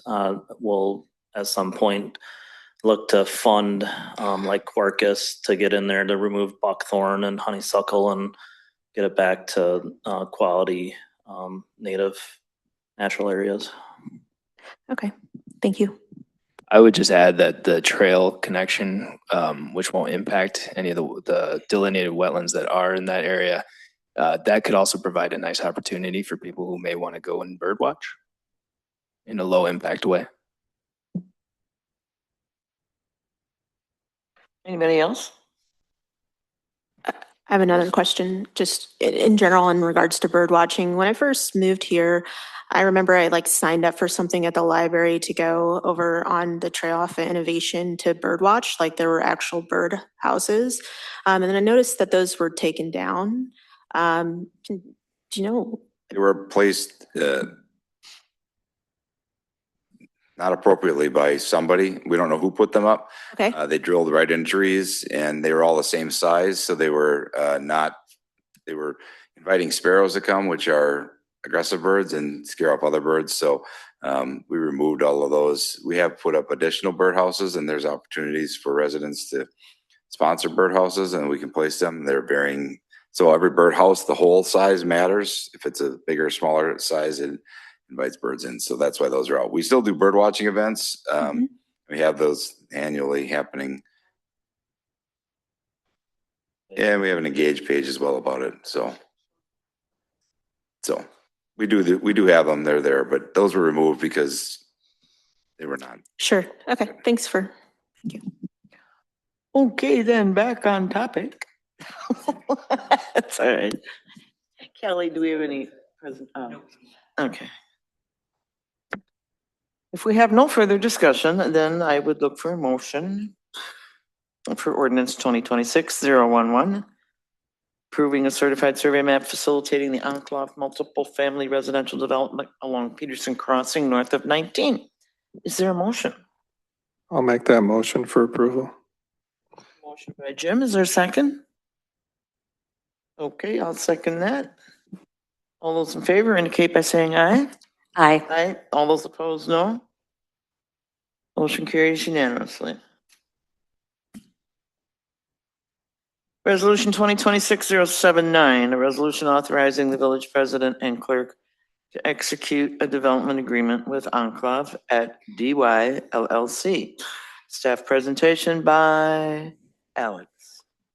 So every CSN that contains a public dedication has one of these infrastructure development agreements in place. It basically makes sure that all the public infrastructure meets our standards, processes. Primarily for this development, the bigger ones are the sanitary, water main distribution, and then the public path that we discussed as well, just making sure that all that meets our standards. Park fees are also dealt with in here. Judd, did you want to add anything? I was just saying, Greg touched on, the parkwood path that we're doing between the woods and the water. This development has one that's south of the water, so you'll have a loop around that water with a trail system. So that's the trail that Alex was alluding to. Nice. Yeah, so the infrastructure agreement will be covering the one that's south, or the component of it that would be on the private land. Okay. Public appearances? None. I would entertain a motion to approve 2026-079. Motion to approve. Motion to approve by Brad. Is there a second? Second. Seconded by Jim. Discussion? Seeing no discussion, all those in favor indicate by saying aye. Aye. Opposed, no. Motion carries unanimously. Resolution 2026-080, a resolution changing the polling location for electors in Ward 10 of the village. Callie. So in the memo, I listed out the numbers of registered voters at each polling location. Wards 7, 9, and 10 are all at the library currently, and those are the wards that we are seeing the most growth in. So my suggestion is to move Ward 10, which is the Savannah Brooks, Bear Tree Farms area, and move that to voting at the Village Hall versus the library to help even out some numbers. Brad? It looked like this was going to take effect immediately. Yes, it would be in effect for the August election. Then we have about a month to give, 700 people notice? Correct.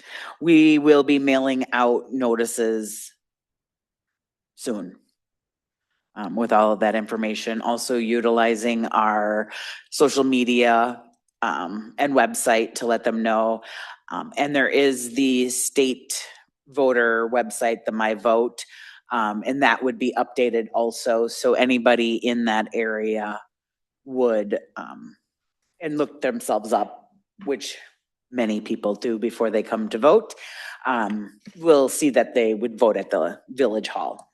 And I also intend to have people at the front door of the library for both August and November to verify that everybody is in the correct polling location before anybody spends some time in a line and that, so that we can get people to the right places. Plus, you might get it in the Star Tribune. And it will be in the newspaper. Is that what the ruckus was back there? Okay. Public appearances? None. Motion to approve resolution 2026-080. Motion by Jan to approve. Is there a second? Second. Seconded by Jim. Any further discussion? All those in favor indicate by saying aye. Aye. All those opposed, no. Motion carries unanimously. Let's see. Resolution 2026-081, a resolution amending section V.I of the Village of DeForest Employee Handbook regarding holiday pay. Bill.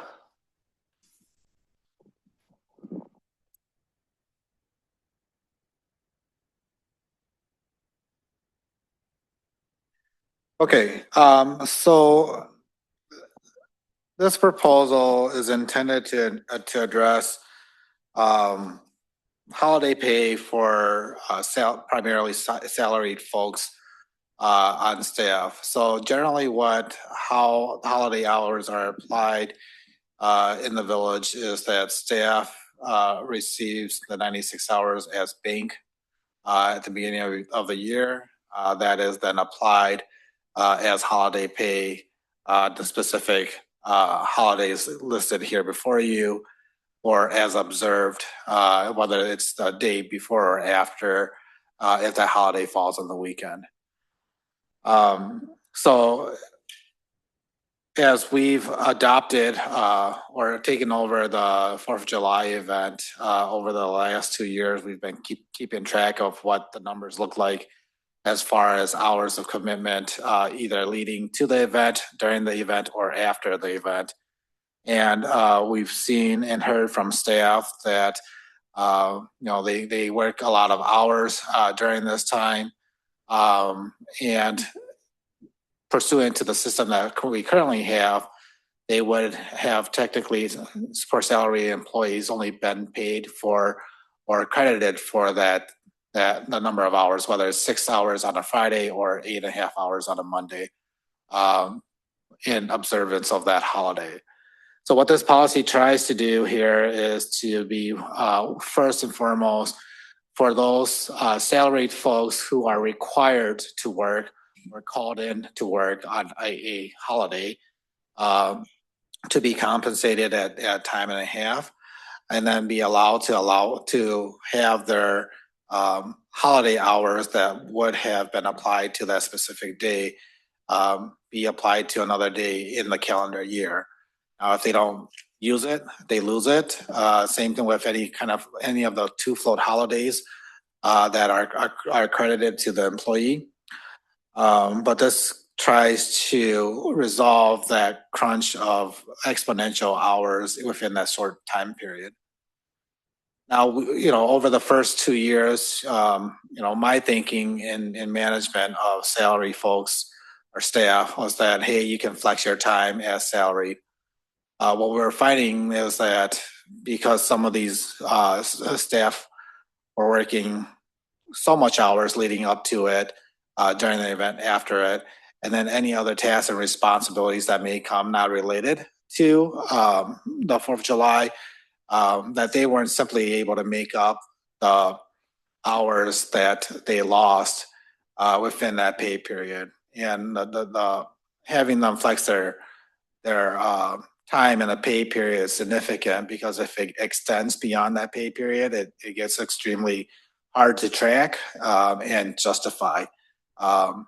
And so when reviewing the policy, we also took a look at salary and its conflicts with comp time. I think folks say that, you can just comp it, but there's a conflict there. Salary technically can't earn comp time and or overtime, right? So we wanted it to be compliant with labor laws.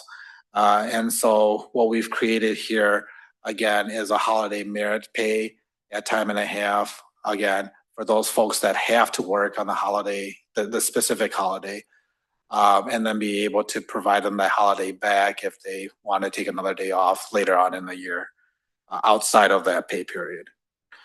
There are other changes within the policy, particularly related to legalese and ensuring that there's a difference between this policy and collective bargaining. And then there's a lot more red lines because we moved some of the paragraphs around, but clarification on definitions, like what is a village hall employee versus a public services versus a PD employee. All of that is relevant because depending on whether you work in that specific department and whether you're a exempt or a non-exempt employee, certain exceptions apply to you or don't apply to you, and then how you account up to the first 40 hours within the pay period, or the first 40 hours within the work week, to be able to apply overtime. That's different, say, for the public services department than it would be for a normal village administrator staff. So administration staff. So you can see how quickly complex it gets when trying to account for all these and different coding. And so we believe that this is the simplest way to do it, and still be in compliance with the law. I'll leave it there and take any questions. Anybody have any questions? Do we have any public appearances? We do not. Jim's got a question. Jim, I got a question and then I have opinions, but I can hold the opinions. But really my question is, I don't quite understand the exception for the public services department. I wonder if you could pull it up on screen because I don't have it fully in front of me. I just have a note that I don't get why they'd be accepted. I feel like they should also get the 1.5 times. Yeah, so the accounting, so for public services, so this is for hourly employees. I think most of them are hourly except for Jared and Greg. And this was resolved at the last revision of the handbook. So the way that it has always been, particularly through the union days, is that they account first 40 hours within the work week. And then any additional time following that, whether it's a call-in or special events, et cetera, they get the time and a half for that. So whether it's holiday, that's already in there, that gets accounted towards their regular pay, and then whatever hours they work over that is overtime, vice versa. If they work and they get to that 40 hours before that holiday gets implemented or observed, then they're earning time and a half off of that already. Did I explain that correctly? They'd still get the, say, 8 hours of holiday pay. It just isn't time and a half unless it goes over the 40 hours that week. Correct. And we went back and forth on this for quite some time, and that's what they wanted to keep it at. And that was incorporated into that handbook at the last round. Again, this policy here applies to salaried employees. And so it wouldn't apply to any of the public works folks except for the two here tonight. anybody else? Well, let's get a motion and then we can discuss more if we want. 2026-082. Oops, I'm sorry, 2026-081. The resolution amending section BI of Village of DeForest, or maybe that's 6, I don't know. The Village of DeForest Employee Handbook regarding holiday pay. Is there a motion to approve? Make a motion to approve. Oops, I'm sorry. It's okay. Resolution 2026-81. Is there a second? Second. Seconded by Brad. Anybody else have anything they want to say? I'll just state my opinion before the vote is that to me, the definition of exempt or salary, whatever you want to say, is that you don't get time and a half. So I won't be voting for this motion. I also think it's odd that we pay, say, 3 or 4 hours to part-time for working on holiday, where I think, to me, at least my opinion, that the standard is that you wouldn't pay holiday to part-time employees. So I think these are benefits over and above that I feel comfortable paying, so I'm not going to vote for the motion. I wasn't able to hear a lot of that. What about part-time employees? I just wrote that somewhere, I read that part-time employees get 3 to 4 hours of holiday pay.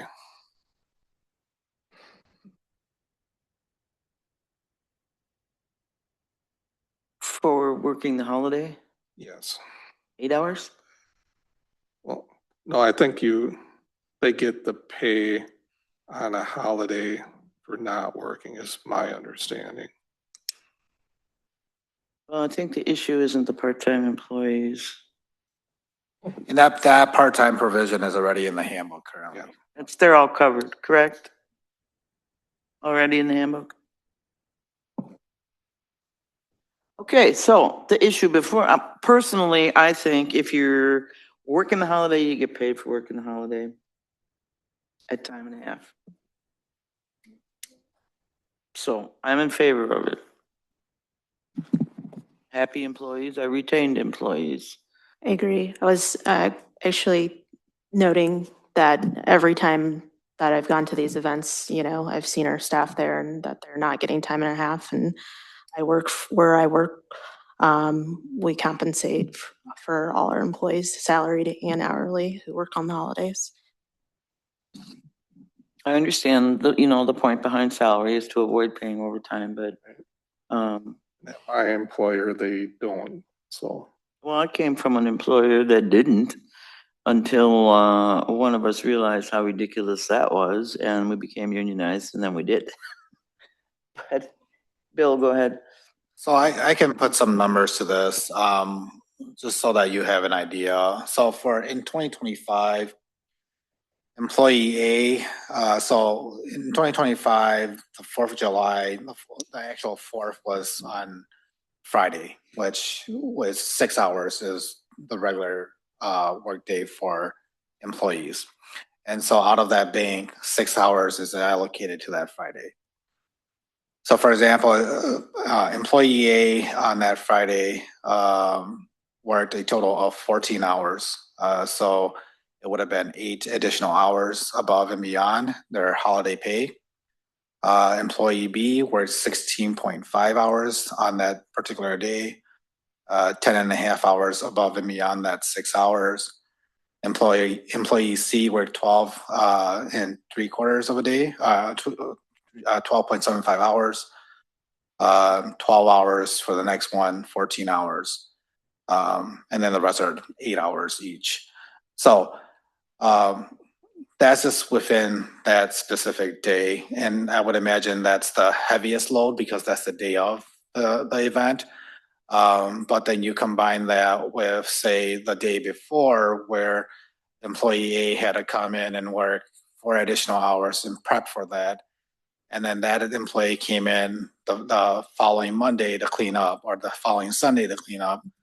And so you're racking up hours quickly within that pay period. And that's only the first week of the pay period. What if that employee got called in for an emergency, thereafter? And so you can just kind of see how that capitulates into, a management issue, a personnel management issue, when you need that person here to get work moving forward.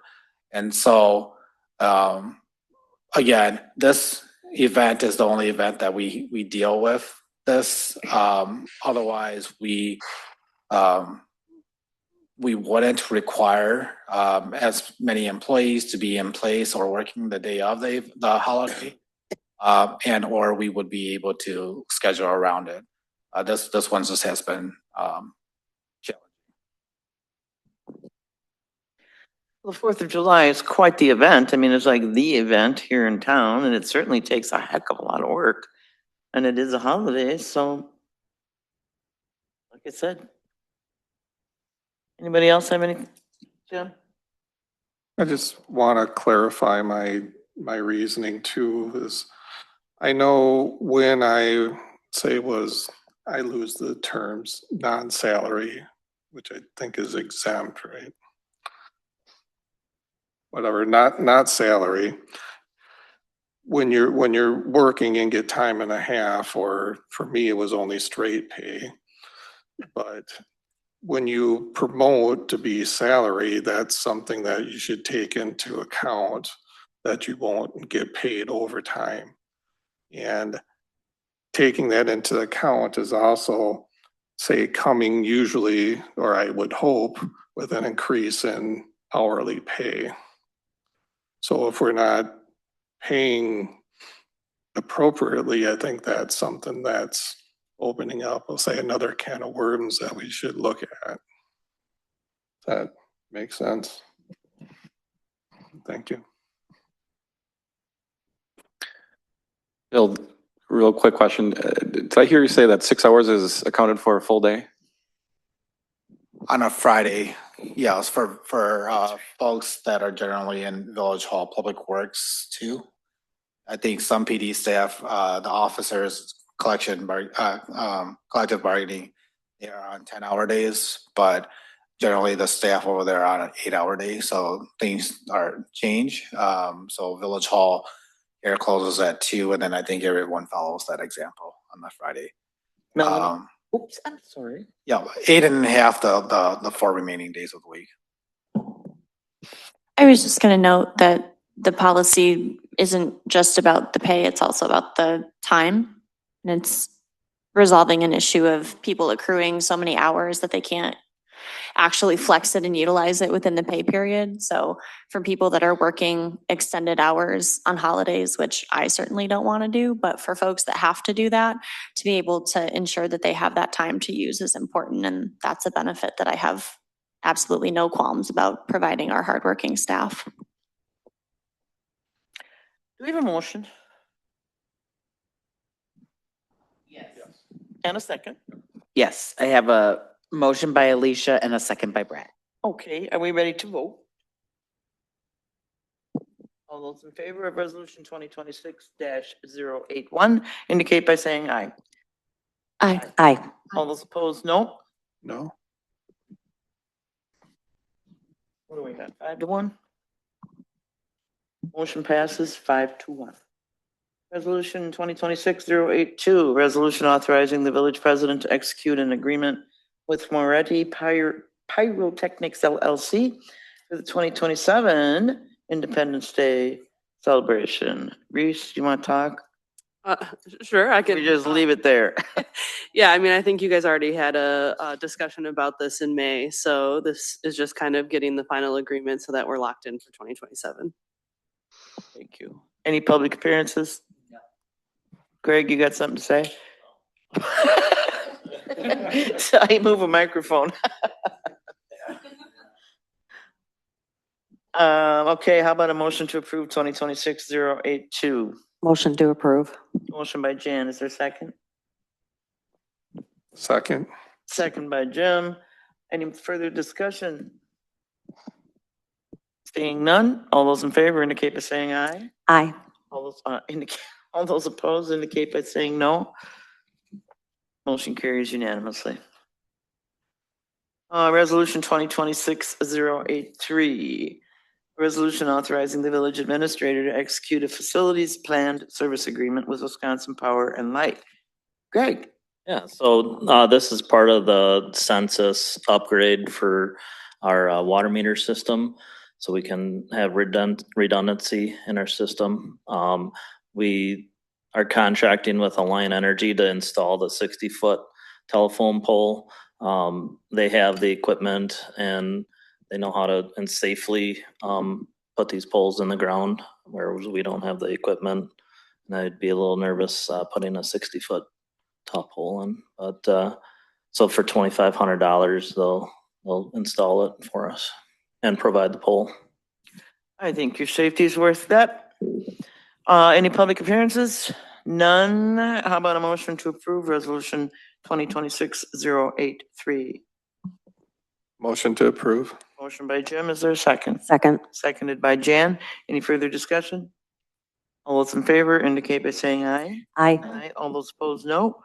Motion carries unanimously. Resolution 2026-084, a resolution accepting the lowest qualified bid and awarding a contract for resurfacing of Veterans Park parking lot. I believe it was in our packet. Greg? Yep, it was in your packet. Tri-County Paving was the low bid. We did have this in the CIP plan for this year, and if you guys have any questions, let me know. No questions? Any public appearances? None? I'll take a motion to approve 2026-084. Motion to approve. Motion by Alicia. Is there a second? Second. Second by Jan. All those in favor indicate by saying aye. Aye. All those opposed, no. Motion carries unanimously. Resolution 2026-085, resolution amending resolution 2026-67 to amend the designated developer from Ryan Companies US Inc. to Amazon.com Services LLC. Bill?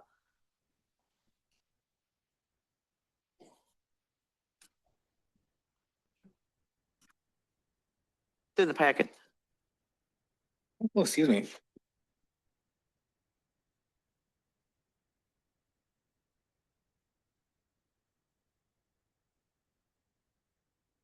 So it's provided in the memo and in the recitals in the resolution.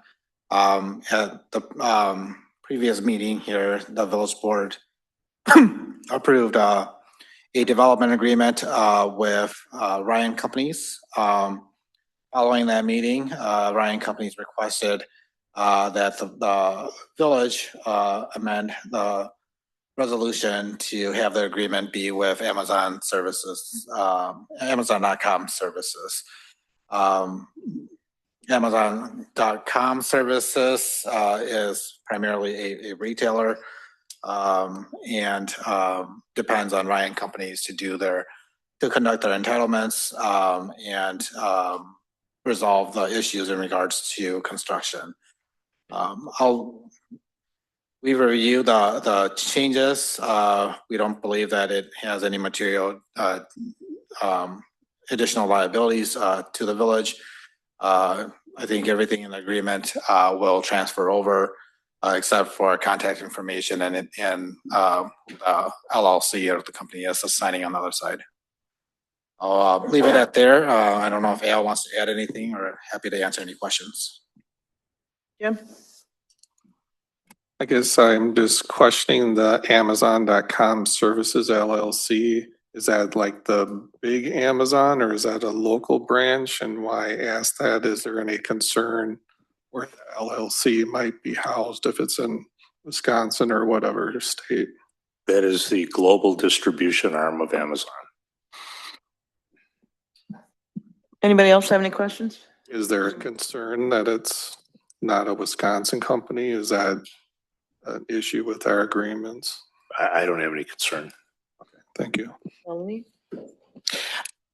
Sort of on a similar note, just with residents, noting this change from Ryan Companies to Amazon.com Services LLC, I imagine that might create some concern potentially, but I'm wondering if you can speak, Bill, to like Ryan Company and Amazon and their relationship. And I know you've been dealing with Ryan Companies, but does this change who we're dealing with as the village directly? Like, will they still be involved? And just what does this agreement or this change impact that relationship?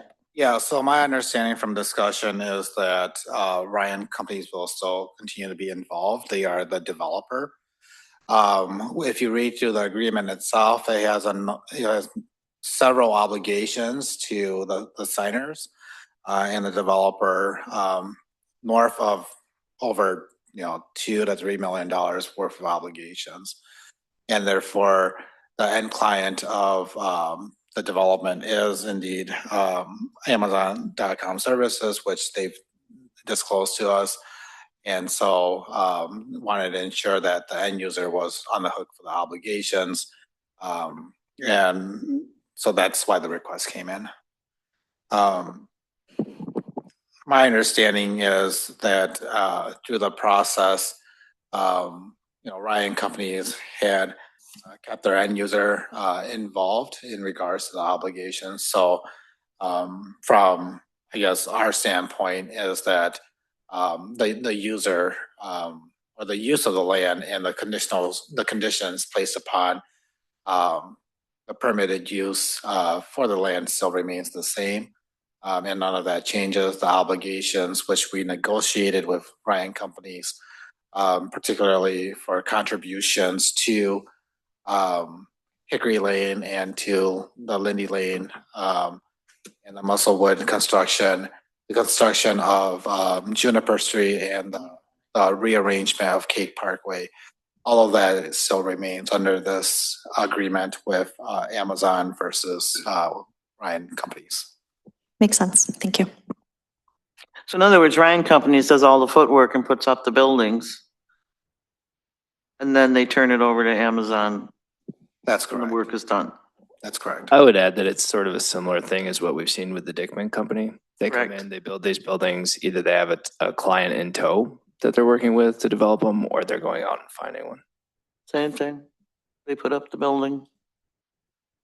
Okay. Jim? I guess they bring up a question. Do you know if Ryan Companies is keeping the ownership or they I guess I don't know if it matters too. I guess you can answer that. It's my understanding that I think Amazon's gonna own the property. Is that correct? Yeah, we've been told that Amazon will own the property, which is another reason why I don't have concerns about them being the party to the contract, because they've got some real estate here that we can go after if we need to. Just a little. Anybody, oops. God, I keep interrupting. Does anyone else have anything? Did I ask you if we had public appearances? Okay, no public appearances. So I would entertain a motion to approve 2026-085. Anyone? I'll make a motion. Motion by Jan, is there a second? I'll second it. Seconded by Jim. Any further discussion? All those in favor indicate by saying aye. Aye. Aye. All those opposed, no. Motion carries unanimously. Convene into closed session, it says, Resolution 2026-077, the resolution authorizing the village president and clerk to execute an amended and restated employment agreement with the village administrator. Yeah, so as discussed at the last meeting, I'm looking to renegotiate my employment contract with the village, hopefully to extend that. I believe the board went into closed session, and I've had a chance to review what was proposed by the board, as discussed with you. The terms of such agreement are provided and attached, and so for this section, if you are agreeable to what was provided to you in the packet, is the agreement and the resolution. I don't believe you have to go into closed session. If you want to continue to negotiate those terms, then I would recommend that you go into closed session. Yeah, I don't personally see a need to go into closed session. I don't either. The rest of you? No. Nope, nope. Jan? Nope. Melanie? Nope. Okay, I would entertain a motion to approve resolution 2026-077. Well, hang on, we have no appearances, is that correct? Okay. I'll make a motion to approve resolution 2026-77. Motion by Alicia, is there a second? Second. Seconded by Jan. All those in favor indicate by saying aye. Aye. All those opposed, no. Motion carries unanimously. Thank you. Thank you. And we have no closed session, so we have no action resulting from closed session. Communications, check register was in your packet.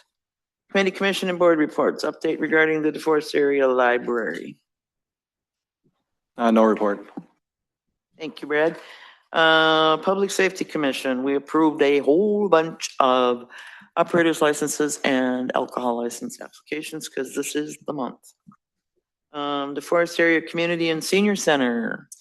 Yes, we got a new parking lot that is on the southeast corner of the property that we opened up a couple weeks ago.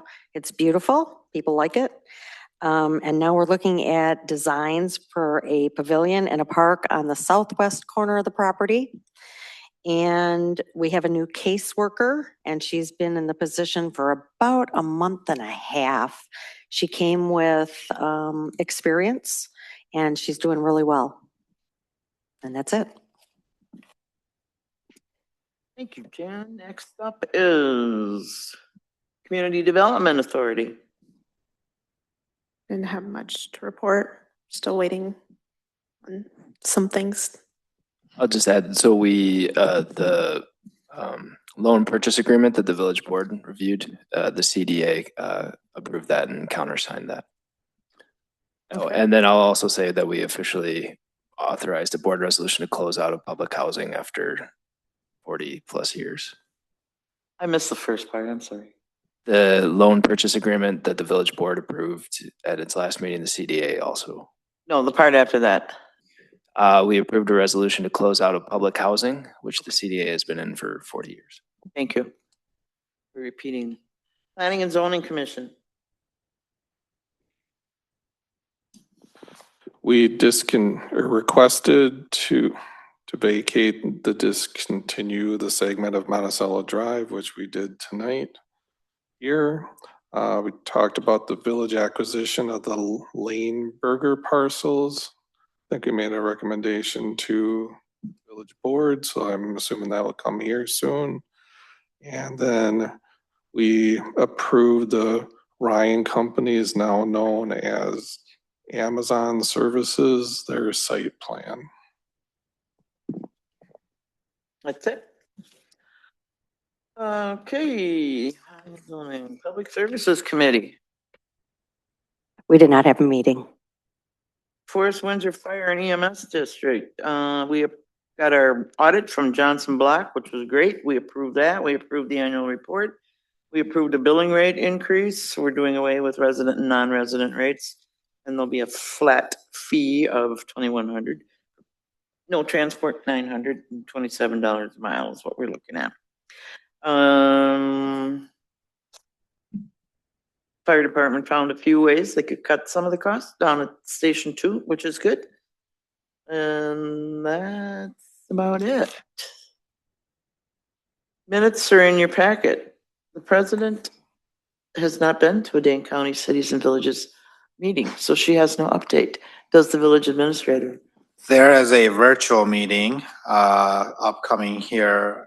I believe it's July 8th. So that's an opportunity for the president, Madam President, to attend the DCCV meeting. Where is it if it's not virtual? Oh, it's all virtual. Okay. The DCCVA meetings do rotate virtually and then they are on site. So the next on site meeting will be, I believe, in a community in southern Dane County. South of Dane County? Southern Dane County. Apparently I need hearing aids.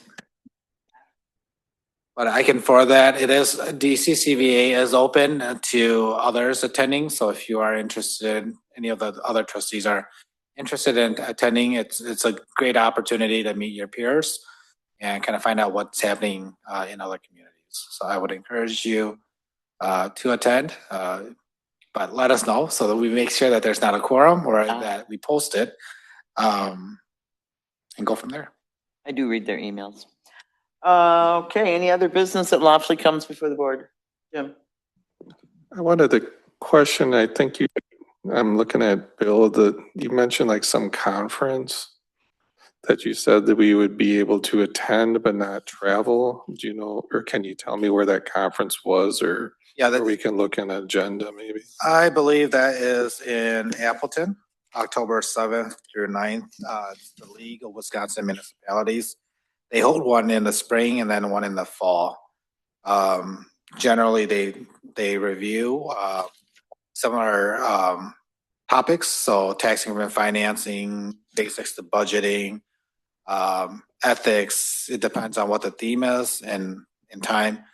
But then they also provide updates, legislative updates. Oftentimes they'll have hot topic items on there. There's community roundtables, allows you to get ideas on what is the hot topic item in communities.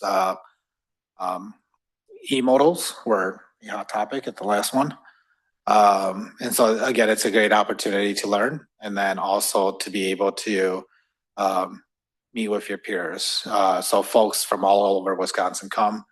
And so there's a diversity of folks that you can learn from. So again, if you are interested in that, let me know. I'll let Kelly know. The village board does have a budget for training. Unfortunately, that's only $1,200. So that covers the registration fees, but I think we can get creative about travel if we need to.